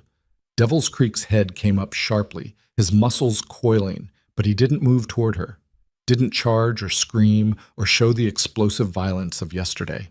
Leanne stepped inside and closed the gate behind her. The feeling of being in the corral with the horse was completely different from being outside it. Out there, she'd had the fence between them, had the option of distance. In here, there was nowhere to hide, no barrier to stop him if he decided she was a threat. Her heart hammered. Her mouth went dry. Every survival instinct she possessed screamed at her to get out, to put the fence back between herself and danger. But she stood her ground. Okay, she said quietly. Here we are. Both of us scared, both of us trying to figure this out. Devil's Creek took 2 steps toward her, then stopped. His nostrils flared, scenting the air. Reading her fear, probably. Horses were good at that. They could smell adrenaline, could sense the chemical changes that came with terror. Leanne forced herself to breathe slowly, deeply. She couldn't eliminate the fear, but she could stop feeding it with shallow, panicked breaths. Could show the horse that fear didn't have to mean fight or flight. I'm just going to stand here, she continued, using her voice as much to calm herself as the horse. And you can do whatever you need to do. Pace if you want, come closer if you want, move away if you want. This is your space, I'm just visiting. The horse stood very still for a long moment, as if he couldn't quite believe she wasn't going to chase him, or corner him, or force some kind of confrontation. Then, slowly, he lowered his head and took a single bite of the hay scattered on the ground.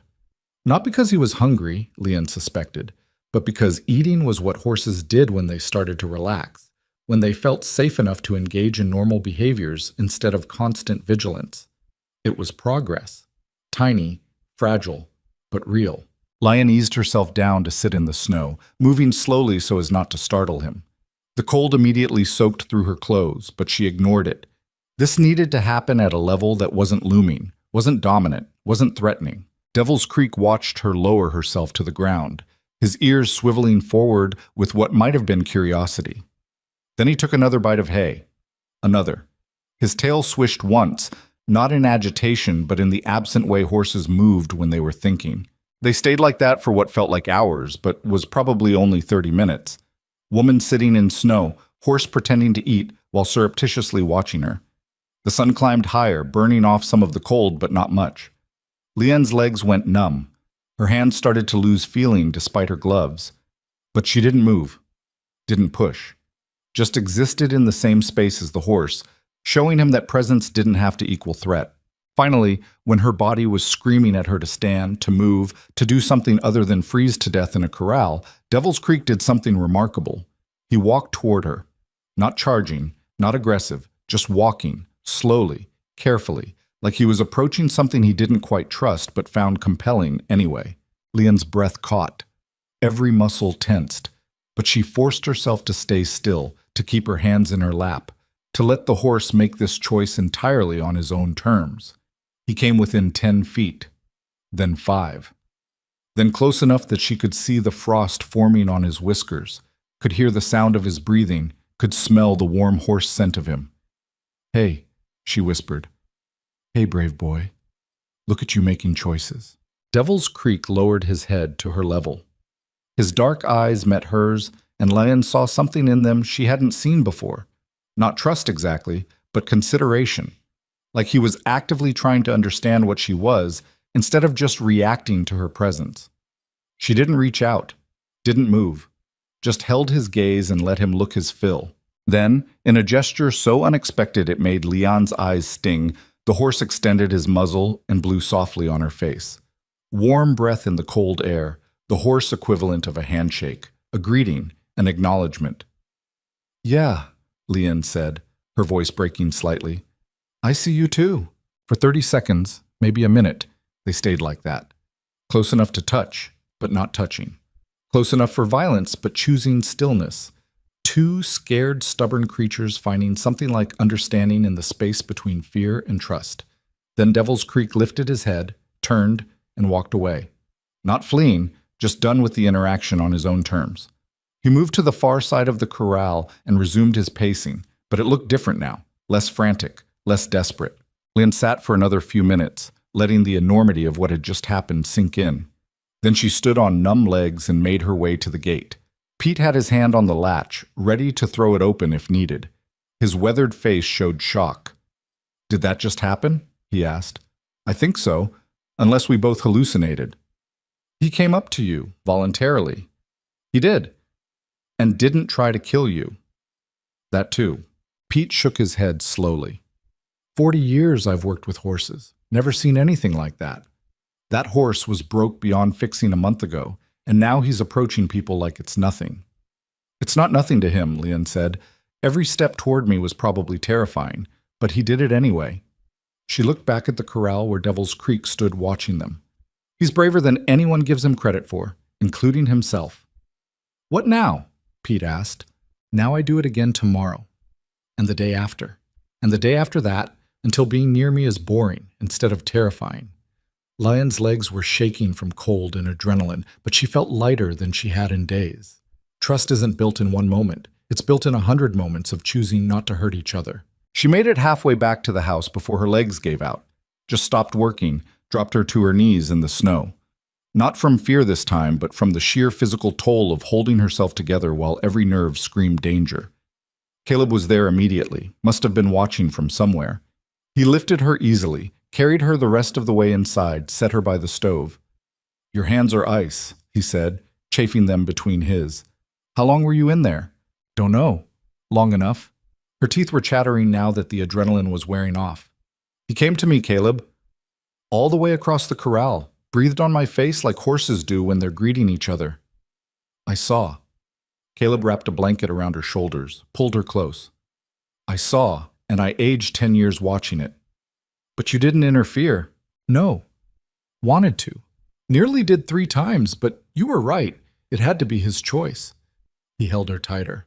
"Doesn't mean I have to like watching my wife sit in the snow while a dangerous horse decides whether to trust or trample her." He chose trust. This time. Next time might be different. Or next time might be easier. Lien leaned into Caleb's warmth, letting her body finally relax. "I'm learning his language, Caleb.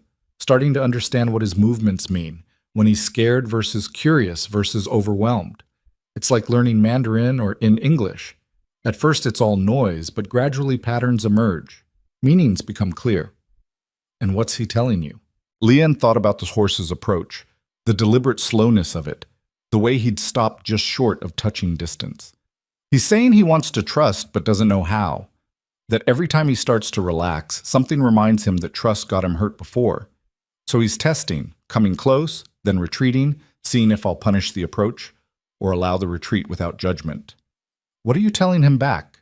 That I'll be here regardless. That his fear doesn't make him broken. That healing doesn't have a timeline. She pulled back to look at Caleb's face. Same things I'm trying to tell myself. Understanding flickered in his eyes. You're not just training the horse. No. I'm training myself to believe that being scared doesn't mean being weak.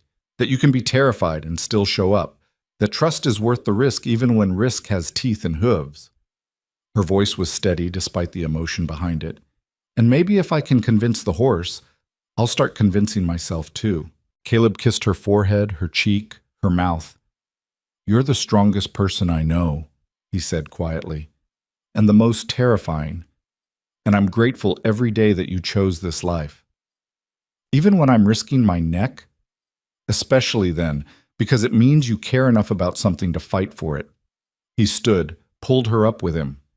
But right now you're getting warm food and hot tea, and you're resting until feeling returns to all your extremities.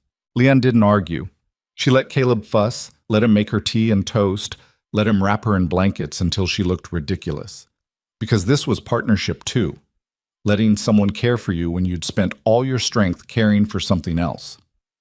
The rest of the day passed in a blur of warmth and rest. Lian dozed by the fire, her body finally demanding the sleep she'd denied it the night before. When she woke, it was late afternoon, the light already fading toward evening. She found Marcus in the barn, mending tack. He looked up when she entered, his expression carefully neutral. Heard you had a breakthrough with the horse, he said. Maybe. Or maybe just one good moment in a sea of difficult ones. Marcus nodded slowly. That's ranch work. That's life, really. You take the good moments when they come and try not to let the hard ones break you. Is that your way of saying I'm doing okay? It's my way of saying I was wrong about you. He set down the bridle he'd been working on.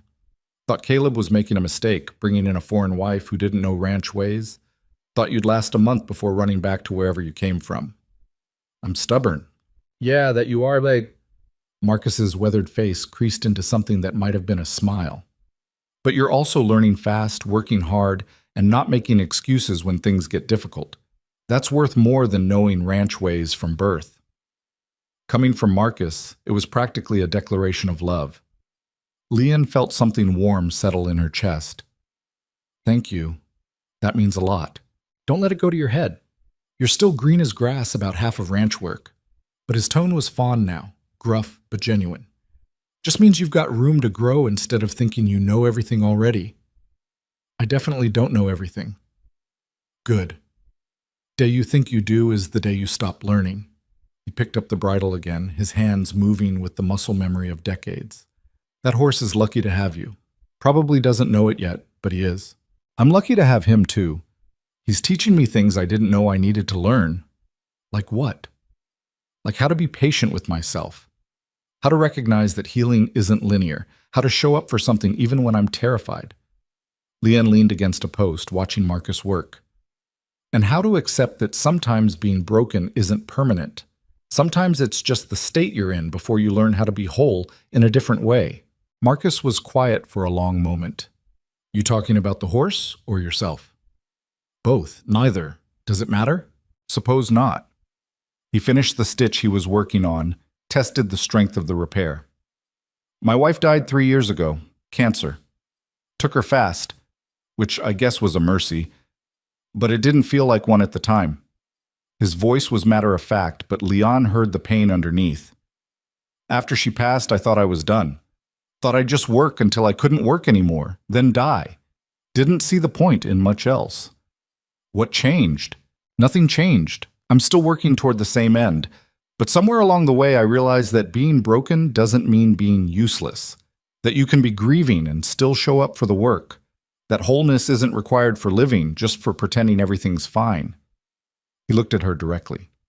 That horse is teaching you what loss taught me.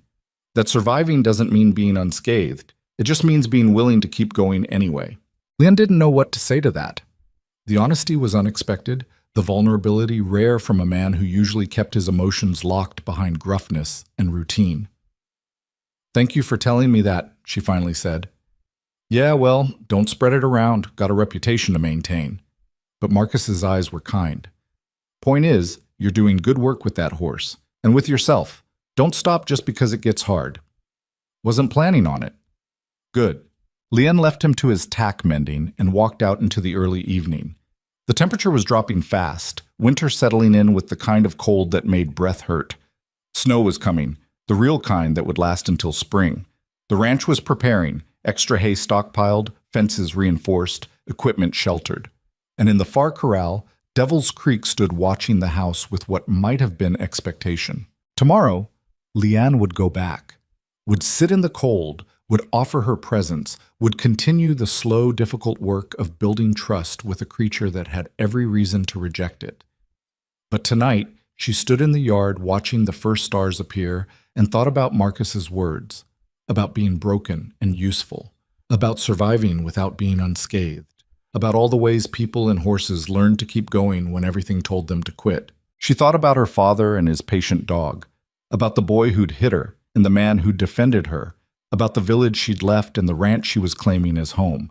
And she thought about tomorrow, when she'd wake up and do it all again. The fear, the cold, the slow accumulation of small moments that might eventually add up to something like trust. It wasn't the life she'd imagined answering that advertisement. It was harder, stranger, more terrifying. But it was hers, and she was choosing it. Every day, every frozen morning, every moment of sitting in the snow while a scared horse decided whether to believe in her. She was choosing it, and that made all the difference. The next 2 weeks passed in a rhythm that became almost meditative. Every morning, Lian went to the corral. Every morning, she sat in the cold while Devil's Creek decided whether to acknowledge her. And every morning, he came a little closer, stayed a little longer, relaxed a fraction more into her presence. The ranch hands stopped watching with skepticism and started watching with something closer to respect. Even Tommy, whose pride had nearly gotten him killed, began asking questions about her approach instead of dismissing it outright. "How do you know when he's ready for more?" Tommy asked one afternoon. His casted arm nearly healed now, the doctor saying another week, and he'd be free of it. Lian was cleaning vegetables at the kitchen sink, her hands moving automatically while her mind was partly still with the horse. "I don't know," she admitted. "Not for certain. I just watch for the small changes, the way his ears stay forward longer. How he doesn't flinch when I shift position, the moments when he chooses to stay close instead of creating distance." "That's it? Just watching?" "Just watching, just being patient, just trusting that he'll tell me when he's ready for the next step." She paused, considering. "It's like learning to read someone's face for truth instead of listening to their words. The body doesn't lie the way language can." Tommy nodded slowly. "I rushed it. When I went in there with the rope, I thought force would be faster than patience." "Force is faster," Lian agreed, "until it breaks what you're trying to fix." "Yeah." He shifted uncomfortably. "I'm sorry for putting you in danger, for almost ruining what you were building with him." "You didn't ruin anything. You just reminded both of us that trust is fragile." She looked at him directly. "But you also gave us a chance to prove that even when trust breaks, it can be rebuilt. That's worth something too." The conversation stayed with Lian as she returned to the corral that evening. The sun was setting earlier now, winter asserting itself with shorter days and longer nights. Snow had fallen steadily for the past 3 days, turning the ranch into something from a painting, beautiful and harsh in equal measure. Devil's Creek was waiting at the fence, which was new. Usually he made her come to him, made her prove her commitment by showing up regardless of weather or exhaustion. But today he stood near the gate, his breath clouding white in the cold air, his dark eyes watching the house as if he'd been waiting for her specifically. "Hey," Lian said softly as she approached. "You're eager today." The horse's ears flicked forward at her voice. He didn't move away when she opened the gate, didn't retreat when she stepped inside, just watched with that intense focus horses had when they were trying to understand something. Lian moved to her usual spot against the fence and lowered herself to sit. The snow soaked through her clothes immediately, but she barely noticed anymore. Cold was just part of the process now, something to endure rather than fight. But today, Devil's Creek didn't make her wait. He walked straight to her, closing the distance in a few long strides, and stopped directly in front of her, close enough that she could have touched him, close enough that his warmth fought back the cold. "Well," Leon whispered, "this is different." The horse lowered his head to her level, just like he had that first breakthrough day. But this time, instead of breathing on her face and retreating, he stayed, held position, waiting. Leon's heart was hammering. This felt like a threshold, a moment that could tip either way into progress or disaster. She kept her hands in her lap, kept her breathing steady, kept every muscle relaxed despite the adrenaline flooding her system. "You're so close," she murmured. "Closer than you've ever been. What do you need from me, brave boy? What are you trying to tell me?" Devil's Creek shifted his weight, and Lion suddenly understood. He wasn't just approaching, he was offering, giving her the opportunity to close the final distance if she chose to. The choice to touch or not touch was hers. Her hands were shaking as she slowly, incrementally raised one from her lap. The movement was so gradual it barely qualified as motion. Devil's Creek's eyes tracked it, his ears swiveling, his entire body poised for flight. But he didn't move away. "I'm going to touch you now," Leon said quietly. "Just my hand on your nose, nothing more. And if you don't like it, you can leave. No punishment, no forcing, no judgment, just your choice." She extended her hand the final few inches, and her palm met the warm velvet of the horse's muzzle. The contact was electric. Devil's Creek's entire body tensed, every muscle coiling, and Lion thought for sure he'd bolt. But he held steady. Let her hand rest against his face. Let her touch him despite every instinct that probably screamed danger. "Good boy," Leon breathed. "Such a good, brave boy. You're doing so well." They stayed like that for maybe 30 seconds. Woman's hand on horse's face, both of them trembling with the enormity of this small gesture. Then Devil's Creek exhaled slowly, a release of tension that Lion felt in her own body, and pushed gently into her palm. Not aggressive, seeking, like he'd forgotten what gentle touch felt like and was trying to remember. Leon's eyes stung with tears that had nothing to do with the cold. She kept her hand steady, kept her touch light.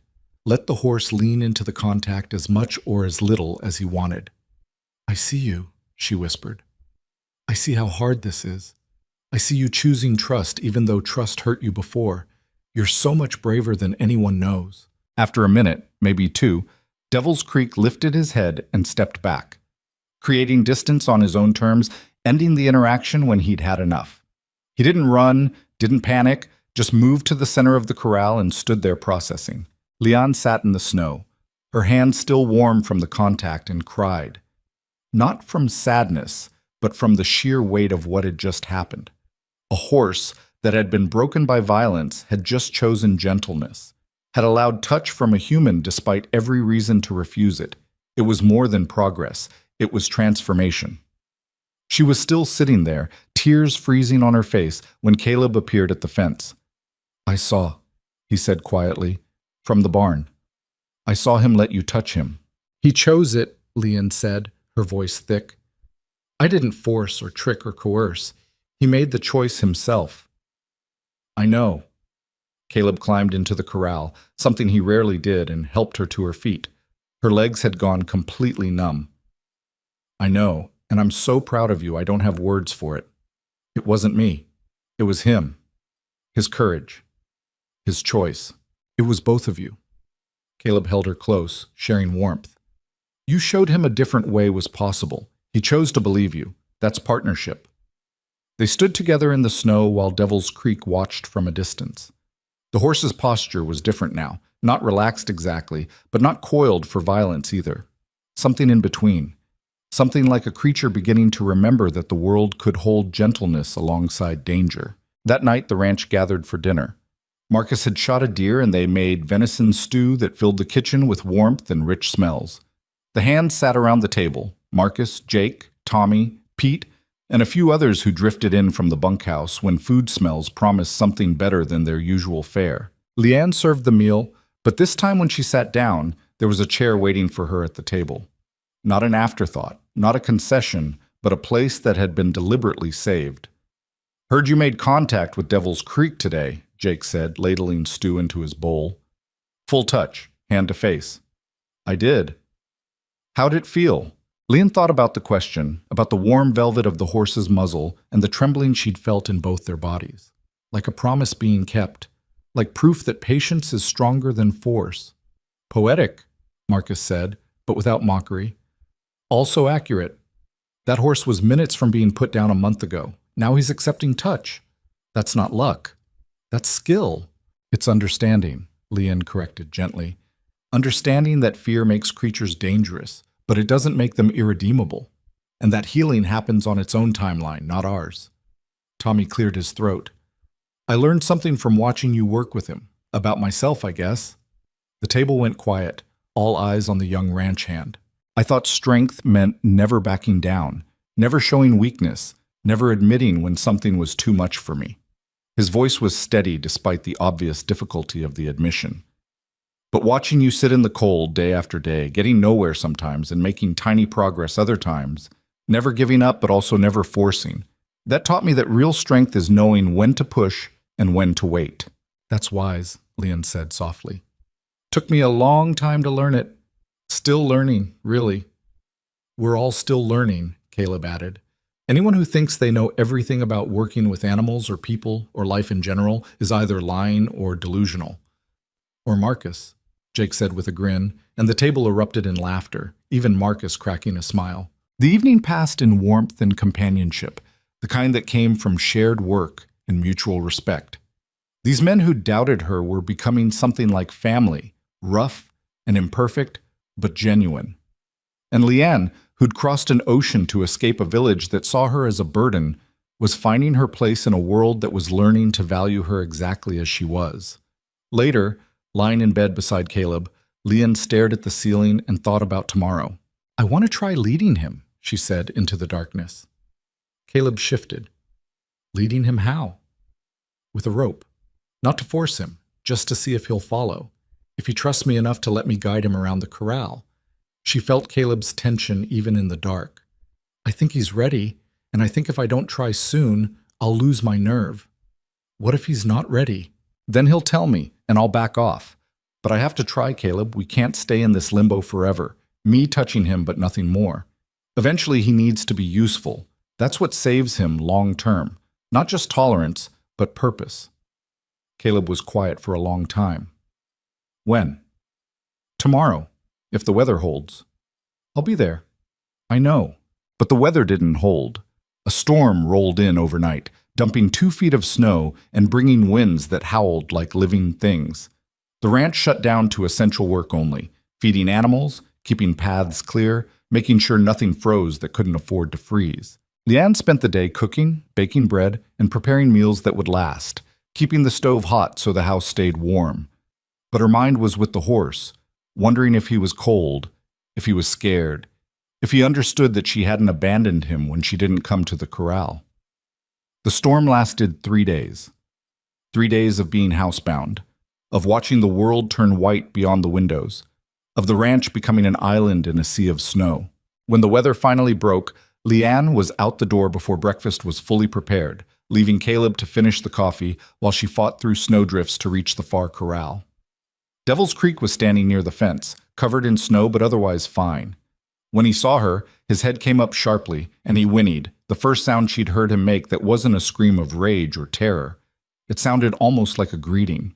"I'm sorry," Leanne called out, fighting her way through the snow. "I'm sorry I couldn't come. The storm was too bad. But I'm here now. I didn't forget you." She reached the fence, breathless from the exertion, and Devil's Creek came straight to her, pushed his nose through the rails, seeking contact, seeking reassurance that she was real and present, and hadn't disappeared like everything else good in his life probably had. Lynn pressed her forehead to his, feeling the warmth of him through the cold. "I'm here," she whispered. "Always going to be here. That's the deal. You trust me, I show up, no matter what." The horse breathed out slowly, his breath warm on her face. When she entered the corral, he didn't retreat. When she pulled the lead rope from her pocket, soft cotton, nothing harsh or frightening, he didn't bolt. He just watched, waiting to see what she'd do. I want to try something, Lian said, moving slowly, telegraphing every motion. I want to see if you'll let me put this rope around your neck. Not to force you anywhere, just to connect us. And then maybe, if you're okay with it, we'll walk together. Just around the corral. You and me, practicing moving as a team. She approached slowly, the rope loose in her hands. Devil's Creek's muscles tensed. His eyes showed white around the edges, but he didn't move away. Didn't charge. Just stood there trembling as Lian got close enough to touch. That's it, she murmured. You're doing so well. You're so brave. She lifted the rope slowly, giving him every opportunity to refuse, to run, to reject this new step. But Devil's Creek held still, held steady, and let her loop the soft cotton around his neck. The moment the rope settled into place, the horse's entire body went rigid. His breathing accelerated. His eyes went wild. And Lian knew she had maybe 5 seconds before he panicked completely. Easy, she said firmly. Easy now. It's just rope. Just connection. Doesn't mean pain. Doesn't mean force. She kept her voice rhythmic, steady, anchoring. Breathe with me. In and out. That's all we're doing. Just breathing together. Devil's Creek's sides were heaving. Sweat broke out on his coat despite the cold. But he didn't bolt. Didn't rear. Didn't explode into the violence everyone had expected. He just stood there shaking while Lian held the rope loose and waited for him to find his calm. It took 5 minutes. 5 minutes of talking, breathing, being present while the horse fought his demons. But gradually, incrementally, Devil's Creek's breathing slowed. His muscles unlocked. His eyes cleared. And when Lian took a single step backward, holding the rope gentle and light, the horse took a step forward, following her. Choosing to follow. Good boy, Lian breathed. Such a good, brave boy. She took another step. The horse followed. Another step. Another following. They moved around the corral in slow circles, woman leading and horse choosing to be led, building a dance of trust that neither had known was possible a month ago. By the time they'd circled the corral 3 times, Devil's Creek was walking beside her instead of behind, his head level with her shoulder, his breathing calm. Not a broken horse being forced to obey, but a partner choosing to move in cooperation. When Lian finally stopped and removed the rope, the horse didn't flee. He stayed close, pushing his nose into her shoulder, seeking the contact that had become familiar instead of frightening. We did it, Lian whispered into his mane. We actually did it. She looked up to find the entire ranch watching from the fence. Caleb, Marcus, Jake, Tommy, Pete, all of them standing in the snow, silent witnesses to something they'd thought impossible. Well, I'll be damned, Marcus said finally. That's a broke horse. No, Lian corrected, walking Devil's Creek toward the fence. That's a healed horse. There's a difference. She opened the gate and led the horse out, actually led him, walking freely beside her with nothing but a loose rope and mutual trust. The hands stepped back, giving them space, their faces showing shock and respect in equal measure. Lian walked Devil's Creek around the yard once, then back to his corral. She removed the rope, and the horse stood there for a moment, as if deciding what to do with this new freedom. Then he lowered his head and nuzzled her shoulder. Gentle, seeking, a gesture of trust that was worth more than any amount of forced obedience. Go on, Lian said softly. You did good. Get some rest. Devil's Creek turned and walked back into his corral, his movements calm and purposeful. When he reached the center, he lowered himself to the ground and lay down in the snow. Actually, lay down. Something he'd been too afraid to do since arriving at the ranch, trusting that he was safe enough to truly rest. Jake whistled low. Never thought I'd see that animal sleep. He just needed someone to show him the world wasn't all threat, Lian said. Once he believed it, he could let go. The men dispersed slowly, heading back to their work, their conversations low and awed. But Caleb stayed, watching Lian with an expression she couldn't quite read. What? She asked. Just thinking about the day you arrived. How small you looked getting off that train. How terrified I was that I'd made a mistake bringing you here. He shook his head slowly. And now you're standing in the snow having just accomplished something I've never seen done. Having proven that everything I worried about was backward. What do you mean? I was worried you'd be too gentle for ranch life, too breakable. But gentleness was exactly what this ranch needed, what that horse needed. What I needed, probably, though I didn't know it. Caleb moved closer, pulled her into his arms. You didn't just save the horse, Leon. You changed how everyone here thinks about strength and patience and what it means to fix something that's broken. I didn't fix him. I just gave him space to fix himself. Same thing. Same principle, anyway. Caleb kissed her forehead. I love you. I know we haven't said it much, that we married as strangers and are still figuring out what we mean to each other. But I love you. And I'm grateful every day that you were brave enough to answer that advertisement. Leon felt tears prick her eyes again, the second time in one day. I love you too. Even though you snore and leave your boots where I trip over them and sometimes forget I exist when you're working on a difficult problem. Hey now, Caleb protested, but he was smiling. I love you for those things too, for being human and imperfect and real. She pulled back to look at his face. We're both broken in our ways, both scared of things we don't talk about. But we're learning to trust each other anyway, aren't we? Just like the horse learned to trust me. Yeah, Caleb said softly. Yeah, we are. The weeks that followed were different. Not easier exactly. Ranch work was still hard, winter was still brutal, and Devil's Creek still had moments when old fears resurfaced. But there was a shift, a fundamental change in how things operated. Lynn worked with the horse daily, building on the foundation of trust they'd established. She taught him to wear a bridle, to accept a saddle, to stand for grooming. Each step was negotiated, not forced. Each new thing introduced slowly, with patience and respect for his fear. And slowly, the dangerous horse everyone had written off became something else. Became useful, became trained, became the kind of horse that Caleb could ride out to check cattle, that Marcus could use for herding, that even Tommy eventually learned to work with. But more than that, Devil's Creek became proof of what everyone had thought impossible. Proof that patience could succeed where force failed, that understanding fear was more powerful than ignoring it, that broken things could become whole again if given enough space and time and stubborn, unreasonable hope. The ranch hands changed too. They started asking Leon for advice with difficult horses, with cattle that had been traumatized, with any animal that was proving resistant to traditional methods. And gradually, her approach became part of the ranch's culture, not replacing the old ways entirely, but adding to them, expanding what was possible. One evening in late winter, with spring just beginning to show itself in the longer days and melting snow, Leon stood at the kitchen window watching Devil's Creek graze peacefully in the corral beside the other horses. He'd been integrated into the herd 2 weeks ago, and after some initial posturing, had settled in like he'd always belonged.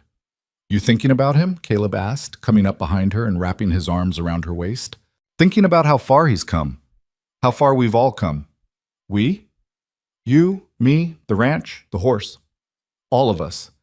We're all different than we were when I arrived. She leaned back into Caleb's warmth. I was so scared that first month. Scared I'd made a mistake, scared I'd never fit, scared I'd always be the foreign bride everyone resented. And now? Now I'm still scared sometimes. Still foreign in ways that matter. Still learning. She turned to face him. But I'm not trying to fit anymore. I'm just being who I am and letting everyone else adjust to that. Turns out that's easier than trying to become someone they'd accept. For what it's worth, they do accept you. More than accept. They respect you. I know. Took proving myself in ways I didn't expect, but I know. She smiled. Marcus asked me yesterday to work with his friend's horse. Says it's got behavioral issues and traditional training isn't working. He thinks I might have ideas. What'd you say? I said I'd try. That's all I can ever promise. That I'll try, and I'll be patient, and I'll respect what the animal needs instead of what humans want. She paused. It's strange. In my village, I was useless. A burden. A daughter who should have been a son.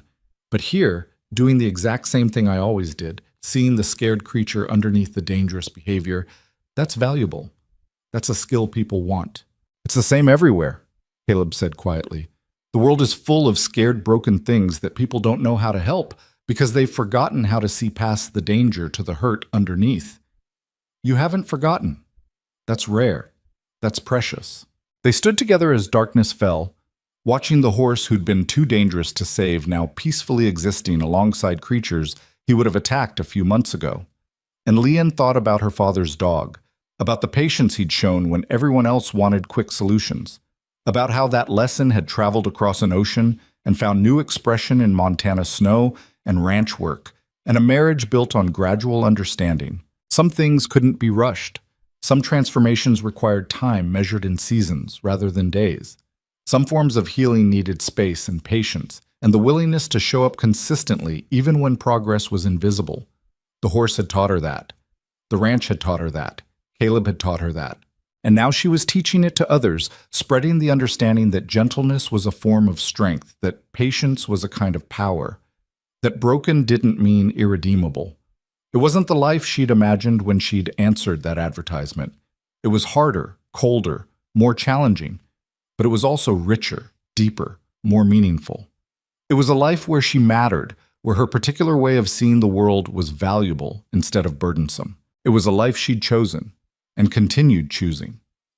Every frozen morning, every difficult moment, every time fear whispered that she should quit while she was ahead, she chose it, chose the challenge and the cold, and the constant work of building trust with creatures, human and animal, who had every reason to doubt. And in choosing it, she'd become someone she barely recognized from the scared woman who'd stepped off the train 2 months ago. Someone stronger, braver, more certain of her place in the world. The ranch had needed someone willing to see past danger to the herd underneath. The horse had needed someone patient enough to wait for healing instead of forcing compliance. Caleb had needed a partner who could hold her own in a life that didn't make space for weakness. And Leon had needed all of them, the ranch, the horse, the man, the challenge, to discover that the qualities her village had seen as flaws were actually the exact things that would allow her to thrive in this strange new world. She'd crossed an ocean to escape being invisible, and she'd found a place where her particular way of being visible was exactly what was needed. That was worth all the cold mornings and frozen hands and moments of pure terror when hooves hung above her head. That was worth everything. Outside, Devil's Creek lifted his head from grazing and looked toward the house, toward the window where Leon stood. And even from a distance, she could see the change in his posture, the relaxation, the trust.